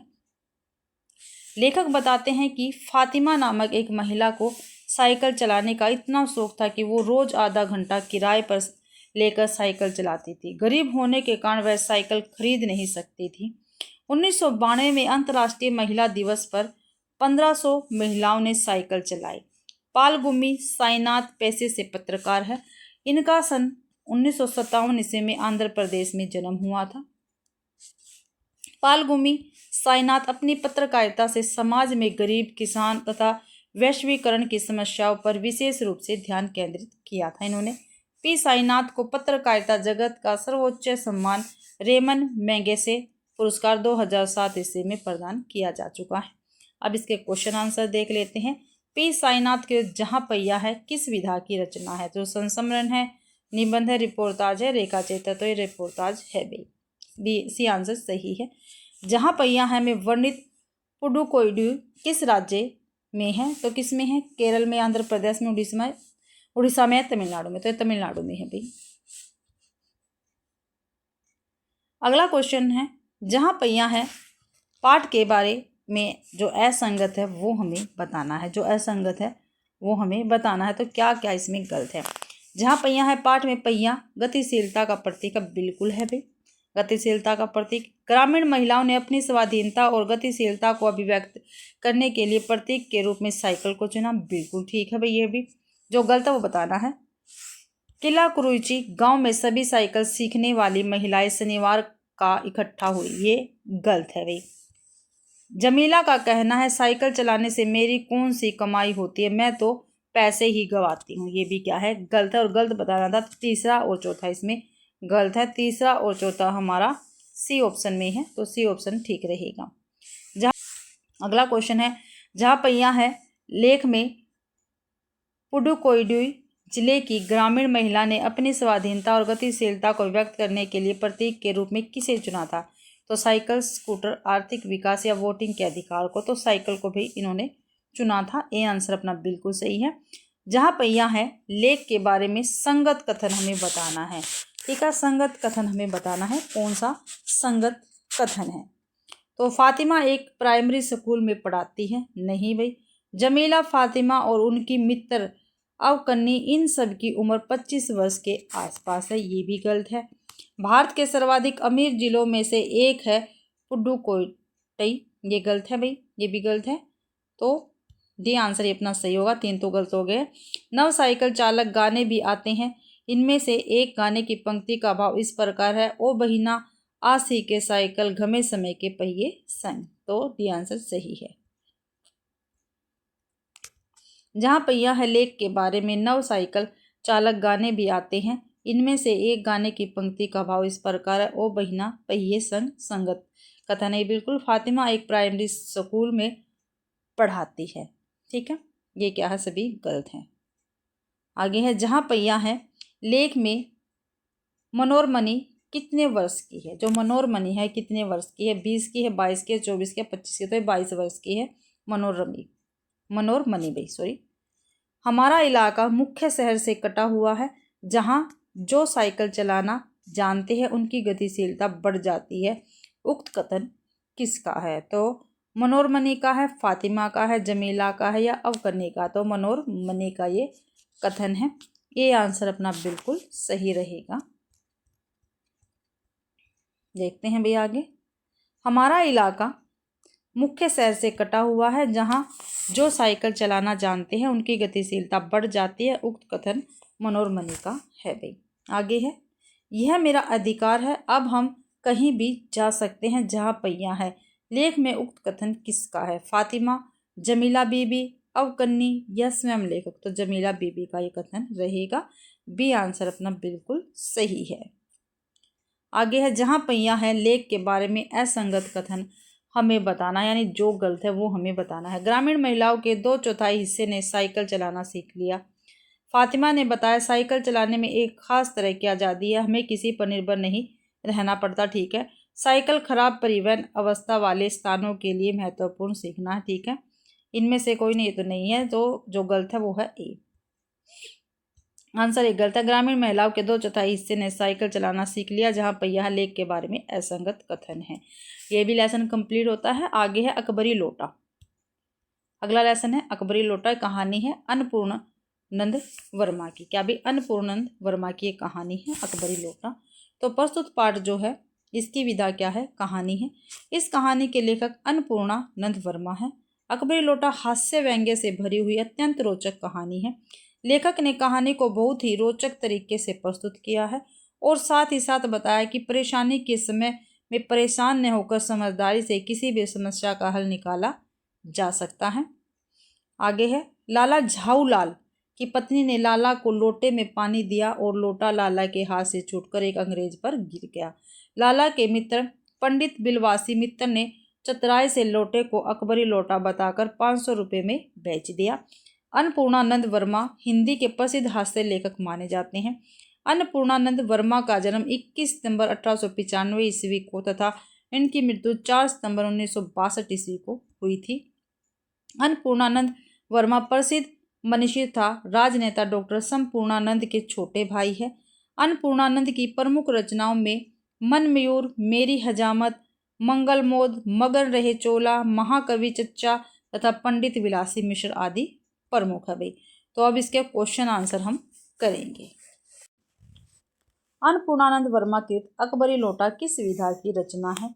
तो लघु उपन्यास है, कहानी है, व्यंग्य है, लघु कथा है। तो भाई ये कहानी है। बी आंसर अपना बिल्कुल सही रहेगा। आगे है दूसरा, मेजर डगलस किसके पड़ोसी थे। जो मेजर डगलस है किसके पड़ोसी थे। तो अंग्रेज लाला झाऊलाल के, विलवासी मित्र के या ब्राह्मण के। तो मेजर डगलस अंग्रेज के पड़ोसी थे। ये आंसर बिल्कुल सही है। अंग्रेज के अनुसार मेजर डगलस गत वर्ष हिंदुस्तान से क्या लाए थे। तो क्या लाए थे, अकबरी लोटा, जहांगीरी लोहा, जहांगीर अंडा या जहांगीर कबूतर। तो भाई जहांगीर अंडा लाए थे भाई। अंग्रेज के अनुसार मेजर डगलस गत वर्ष हिंदुस्तान से जहांगीरी अंडा लाए थे। आगे है, अकबरी लोटा कहानी के आधार पर किसने नूरजहां से जहांगीर का प्रेम करवाया था। तो तोता ने, मैना ने, लोटा ने या कबूतर ने। तो अकबरी लोटा कहानी के आधार पर जो कबूतर है इन्होंने नूरजहां से जहांगीर का प्रेम कराया था। आगे है, लाला झाऊलाल को कितने रुपए एक साथ आग सेकने के लिए भी नहीं मिलते थे। 100 रुपये, 150 रुपये, 200 रुपये या 250 रुपये। तो 250 रुपये भाई। आगे है, लाला झाऊलाल को नीचे की दुकानों से कितने रुपए मासिक किराया मिलता था। तो 100 रुपये, 50 रुपये, 150, 200 रुपये। तो 100 रुपये मिलता था भाई। ये आंसर सही है। लाला झाऊलाल ने किस दिन घबराकर पंडित बिलवासी मित्र को अपनी विपदा सुनाई। तो तीसरे दिन, छठे दिन, 5वें दिन या 7वें दिन। तो 5वें दिन भाई। सी आंसर अपना बिल्कुल सही है। दामल फांसी का शाब्दिक अर्थ क्या है। मौत की सजा, आजीवन कारावास का दंड या रस्सी पर लटकाना, पत्थर से मारना। तो आजीवन कारावास का दंड है। आगे है साहिबान का शाब्दिक अर्थ है। जो साहिबान है इसका शाब्दिक अर्थ क्या है? वह छप्पर या कपड़ा आदि का पर्दा जो धूप और वर्षा से बचाव के लिए मकान या दुकान के आगे लगाया जाता है। वह छप्पर या कपड़ा आदि का पर्दा जो धूप और वर्षा से बचाव के लिए मकान के ऊपर लगाया जाता है। छत के आसपास बनाई जाने वाली दीवार या ए और बी दोनों। तो अपना ए ऑप्शन बिल्कुल सही है। जो साहिबान है यह वह छप्पर या कपड़ा आदि का पर्दा जो धूप और वर्षा से बचाव के लिए मकान या दुकान के आगे लगाया जाता है। ठीक है, व्याख्या में ए आंसर अपना सही है। अगला क्वेश्चन देख लेते हैं। अकबरी लोटा कहानी के संदर्भ में असंगत कथन बताना। जो असंगत है वो हमें बताना। लाला झाऊलाल का मकान लखनऊ के ठठेरी बाजार में था। लाला झाऊलाल की पत्नी ने एक दिन का 250 रुपये की मांग की। तो देखो भाई, दूसरा तो बिल्कुल ठीक है और पहला गलत है, यानी ए आंसर अपना सही रहेगा।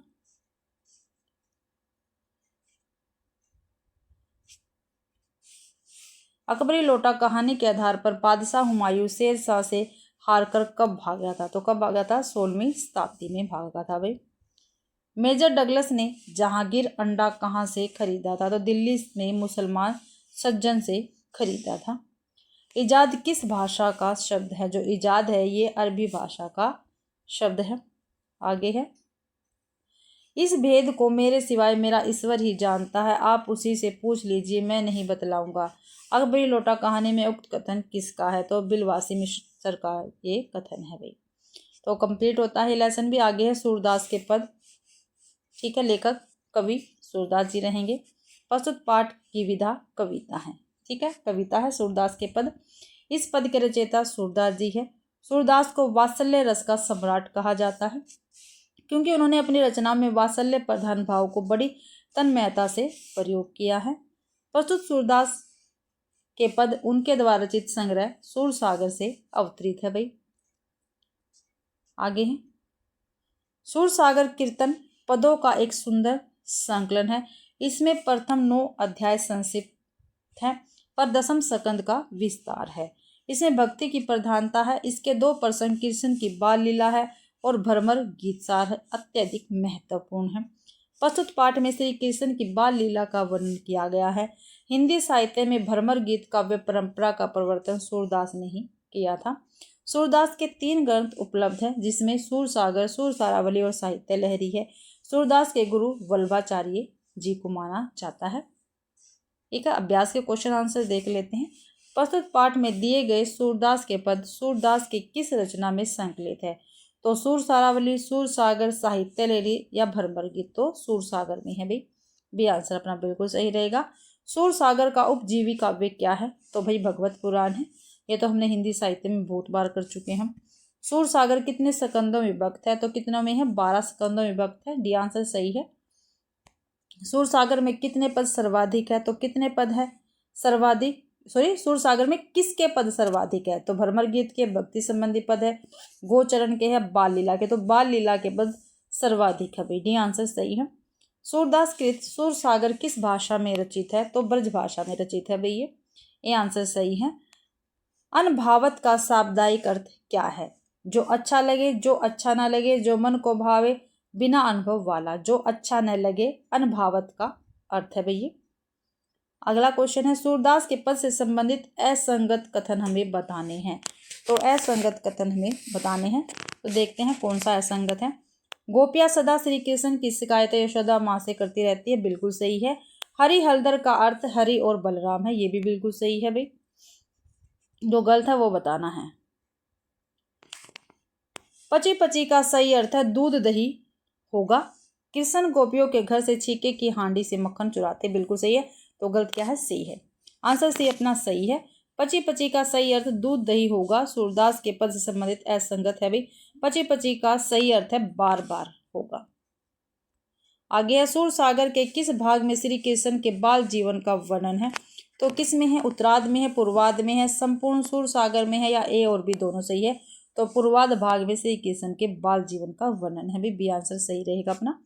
सूरदास के पद में कवि सूरदास जी ने दिन प्रतिदिन किसके हानि की बात कही है? तो गोरस, पृथ्वी के, पशु के या पक्षियों के? तो भाई गोरस की हानि की बात कही है। आंसर बिल्कुल सही है। सूरदास के पद में कवि सूरदास जी ने दिन प्रतिदिन गोरस की हानि की बात कही है। गाय के दूध से बने पदार्थ को गोरस कहते हैं, जैसे दही, मक्खन, घी इत्यादि। आगे है, काफी महत्वपूर्ण पंक्ति है भाई, काफी बार पूछी गई है ये। मैया कभी बढ़ेगी चोटी, कितनी बार मोही दूध पियत भई, यह अजू है छोटी। पंक्ति में कन्हैया अपनी माँ यशोदा से किसके संदर्भ में प्रश्न कर रहे हैं? अपनी चोटी के संदर्भ में, गाय के बछड़े के संदर्भ में, स्वयं के बड़े होने के संदर्भ में, या इनमें से कोई नहीं? तो अपनी चोटी के संदर्भ में ये बातें कर रहे हैं। ये आंसर अपना बिल्कुल सही है भाई। ये भी कंप्लीट होता है। अगला है पानी की कहानी। ठीक है, रामचंद्र तिवारी जी इसके लेखक रहेंगे पानी की कहानी के। प्रस्तुत पाठ निबंध विधा में रचित है।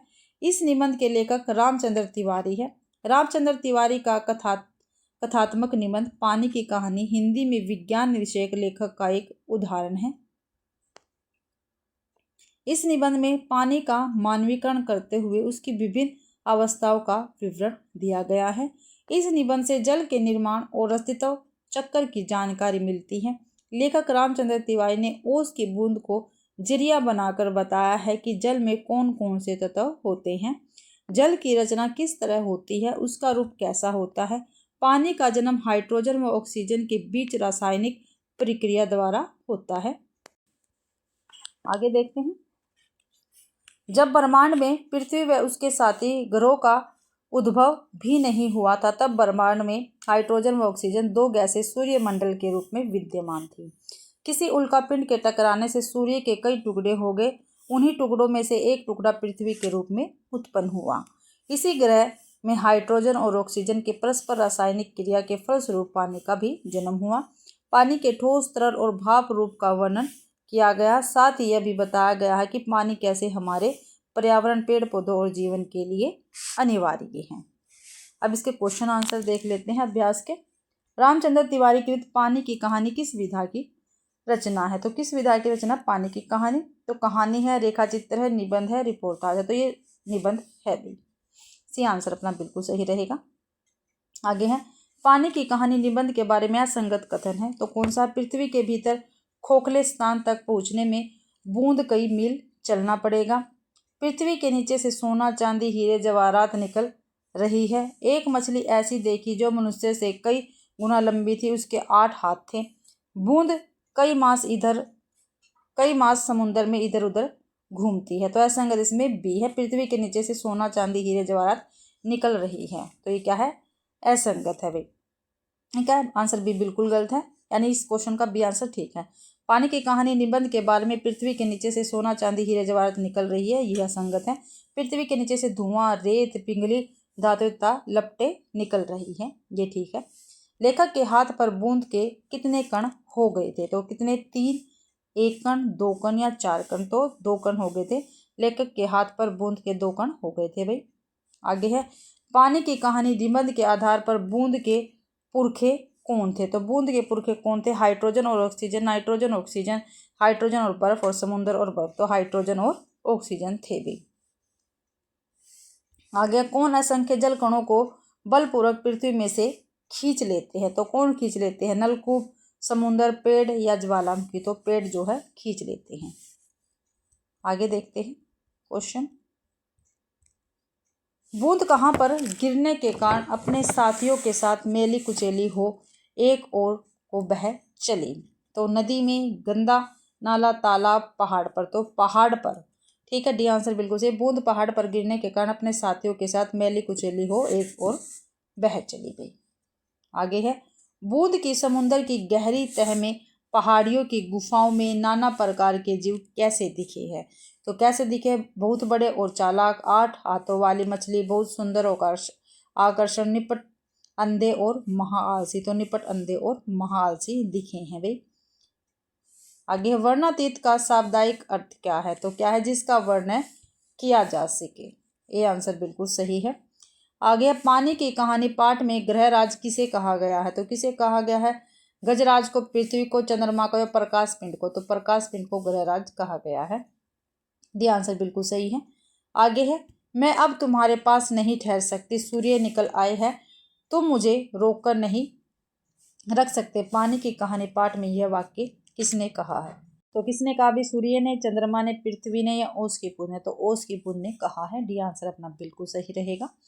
आगे है बाज और सांप, इसके लेखक है निर्मल वर्मा। बाज और सांप के लेखक कौन है? निर्मल वर्मा। प्रस्तुत पाठ की विधा कहानी है। बाज और सांप क्या है? कहानी और निर्मल वर्मा जी की है। इस कहानी के लेखक निर्मल वर्मा है।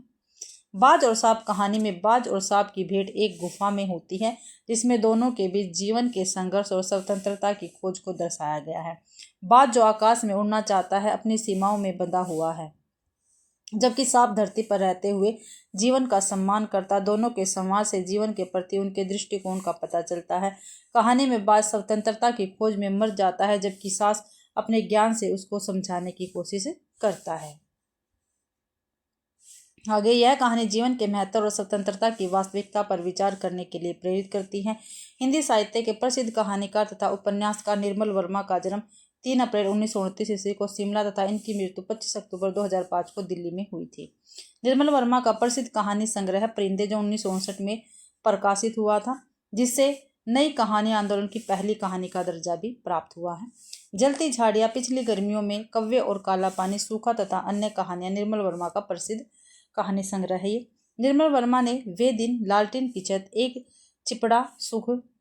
चिथड़ा सूख भैया, रात का रिपोर्टर, अंतिम अरण्य तथा ठंडा गोश्त नाम से प्रसिद्ध उपन्यास भी लिखे हैं।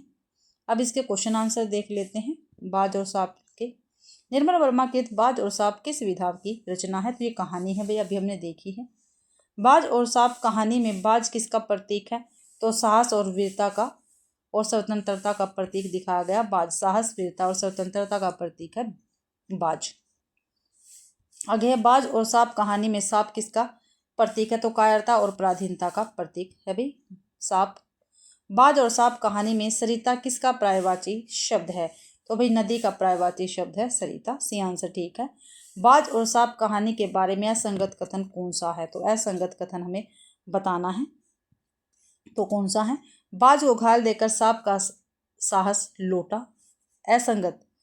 ठीक है, ठीक है। बाज में नई आशा के संचार का कारण सांप की प्रेरणादायी पाती बनी थी भाई। ठीक है। आगे है सांप के गुफा में रोशनी फैली हुई थी। आगे बाज की चीख में उड़ने की उत्कृष्ट अभिलाषा छिपी हुई थी। बिल्कुल ठीक है, लेकिन सी गलत है। सांप की गुफा में कोई रोशनी नहीं थी भाई। आंसर सी बिल्कुल सही है। सांप की गुफा में रोशनी फैली हुई थी। बाज और सांप की कहानी के बारे में असंगत कथन, जबकि सांप की गुफा सीलन और अंधेरे में डूबी गुफा में एक भयानक दुर्गंध फैली हुई थी। आगे है बाज और सांप कहानी के बारे में जो संगत कथन है वो हमें बताना है। बाज बोला आकाश, आकाश को लेकर क्या मैं चाहूंगा? गलत है ये। तुम्हारा बड़ा दुर्भाग्य है कि तुम जिंदगी भर आकाश में उड़ने का आनंद कभी नहीं उठा पाओगे। यह कथन सांप का है। पर्वत की अंधेरी घाटियों में एक नदी भी बहती है। ये बिल्कुल ठीक है। अपने प्राणों को खतरे में डालना कहाँ की चतुराई? ये कथन बाज का। ये विकल्प है। सी आंसर ठीक है। सी आंसर ठीक है। पर्वत की अंधेरी घाटियों में एक नदी भी बहती थी। बाज और सांप कहानी के बारे में संगत कथन है। सांप बोला आकाश, आकाश आकाश को लेकर क्या मैं चाहूंगा? तुम्हारा बड़ा दुर्भाग्य है कि तुम जिंदगी भर आकाश में उड़ने का आनंद कभी नहीं उठा पाओगे। कथन बाज का है। अपने प्राणों को खतरे में डालना कहाँ की चतुराई है? ये कथन सांप का है। आगे है बाज की मृत्यु पर आंसू कौन बहा रहा था? तो कौन बहा रहा था बाज की मृत्यु पर आंसू? नदी, पहाड़, सांप या लहरें? तो लहरें जो है बाज की मृत्यु पर आंसू बहा रही थी। आगे है चट्टान की खोखल में बैठा सांप बड़ी देर तक क्या सोचता रहा? तो क्या सोचता रहा? बाज की मृत्यु और आकाश के लिए उसके प्रेम को। बाज कहीं उसका शिकार न कर ले। खून से लथपथ बाज उसकी उड़ने की क्षमता के बारे में। आकाश की असमी शून्यता। तो बाज की मृत्यु और आकाश के लिए उसके प्रेम के बारे में सांप सोचता रहा भाई। अगला क्वेश्चन है ओ निडरबाज, शत्रुओं से लड़ते हुए तुमने अपना रक्त बहाया। बाज और सांप कहानी में यह गीत कौन गा रही है? तो नदी, हवाएं, लहरें या चट्टानें? तो लहरें का गीत गा रही है ओ निडरबाज। जब कभी साहस और वीरता के गीत गाए जाएंगे, तुम्हारा नाम बड़े गर्व और श्रद्धा से लिया जाएगा। लहरें यह कथन किसके बारे में कहती है? तो ये बाज के बारे में कहती है भाई लहरें कथन। आगे है, ये लेसन भी अपना कंप्लीट हो गया बाज और साफ। अब देखते हैं टोपी सरंजे की है। ठीक है, प्रस्तुत पाठ की विधा कहानी है। इस कहानी के लेखक सरंजे है। सरंजे की कहानी टोपी लोक कथा का पुनर्सृजन है। इस कहानी में गहरा सामाजिक सरोकार है। यह सत्ता से जनता के संबंधों की समीक्षा करती है। नन्ही गौरैया के दृढ़ निश्चय और प्रयासों से प्रत्येक व्यक्ति प्रेरित हो सकता है और अपने दायित्व को समझ सकता है। सरंजे हिंदी के प्रसिद्ध लेखक हैं। उनका जन्म 25 जनवरी सन 1961 ईस्वी को भोजपुर जिले में तेतेरिया गांव में हुआ था। सरंजे ने कामरेड की कोट, नंगा, माप, भगदत्त का हाथी, राजमार्ग पर, बुद्धि भोजी आदि प्रमुख कहानियां लिखी हैं। टोपी कहानी के माध्यम से सरंजे ने उच्च वर्ग पर कटाक्ष किया है कि वह किस प्रकार गरीबों का शोषण करता है। टोपी कहानी में गौरैया और गवरा के अनूठे प्रेम तथा आपसी संवाद के माध्यम से वर्तमान समाज पर कटाक्ष किया गया है। अब इसके क्वेश्चन आंसर देख लेते हैं। सरंजे कृत टोपी किस विधा की रचना है? तो किसकी है भाई? ये कहानी है, अभी हमने ऊपर देखी है। तो आधार पर राजा से अभयदान कौन मांगता है? तो धुनिया मांगती है, बुनकर, दर्जी या गवरिया? तो धुनिया मांगती है भाई। ये आंसर अपना बिल्कुल सही है। यह मुफट हो महाराज को बेपर्दा ही करके दम लेगी। टोपी कहानी में यह कथन किसका है? गवरिया का है, सिपाही का है, मंत्री का है, गवरा का? तो ये कथन मंत्री का है भाई। गवरा कैसा था? जो गवरा ये कैसा था? समझदार और शक्की था भाई। समझदार भी था और शक्की भी था। कपड़ा पहन लेने के बाद, जो कपड़ा पहन लेने के बाद तो आदमी और बदसूरत लगने लगता है। टोपी कहानी में उक्त कथन किसका है? तो ये कथन किसका है भाई? सैनिक का है, दुनिया का, गवरा का है, राजा का? तो भाई ये कथन गवरा का है। सी आंसर अपना बिल्कुल सही रहेगा। तो भाई ये कथन किसका है? गवरा का। सी आंसर बिल्कुल सही। कपड़ा पहन लेने के बाद जो तो आदमी और बदसूरत लगने लगता। टोपी कहानी में कथन गवरा का है। लगता है आज लट जीरा चुग गए हो। उक्त कथन किसका है? राजा का, मंत्री का, गवरिया का या गवरा का? तो गवरिया का ये कथन है। लगता है आज लट जीरा चुग गए हो, ये कथन गवरिया का है। दबीज किस भाषा का शब्द है? जो दबीज है किस भाषा का शब्द है? अरबी का, फारसी, चीनी या उर्दू? तो ये फारसी भाषा का शब्द है दबीज भाई। दबीज फारसी भाषा का शब्द है। दबीज का अर्थ है मोटा या मजबूत। गफस का शाब्दिक अर्थ है। तो गफस का शाब्दिक अर्थ क्या है? घना बुना हुआ, लंबा सिला हुआ, धुना हुआ, सिलाई का कार्य। तो घना बुना हुआ। ये आंसर बिल्कुल सही है। साव करे भाव तो चबाव करे चाकर लोकोक्ति का भाव है। साव करे भाव तो चबाव करे चाकर, ये लोकोक्ति है। इसका भाव हमें बताना है।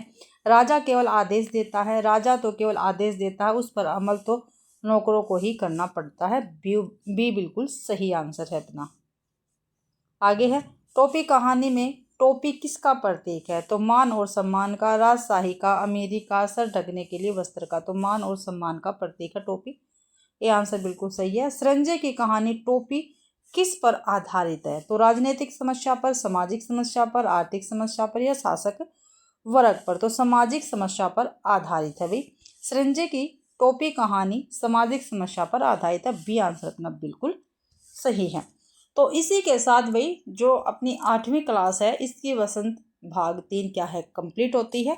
ठीक है, आशा करती हूँ भाई आप सभी को क्लास पसंद आई होगी। अगर आप सभी को क्लास पसंद आती है तो प्लीज़ क्लास को ज़्यादा से ज़्यादा शेयर करें, लाइक करें और कमेंट करना बिल्कुल भी ना भूलें भाई। और चैनल को भी सब्सक्राइब ज़रूर करें। और PDF आपको टेलीग्राम चैनल पर मिल जाता है तो उसको भी ज्वाइन ज़रूर करें। आप सभी का क्लास देखने के लिए बहुत बहुत धन्यवाद।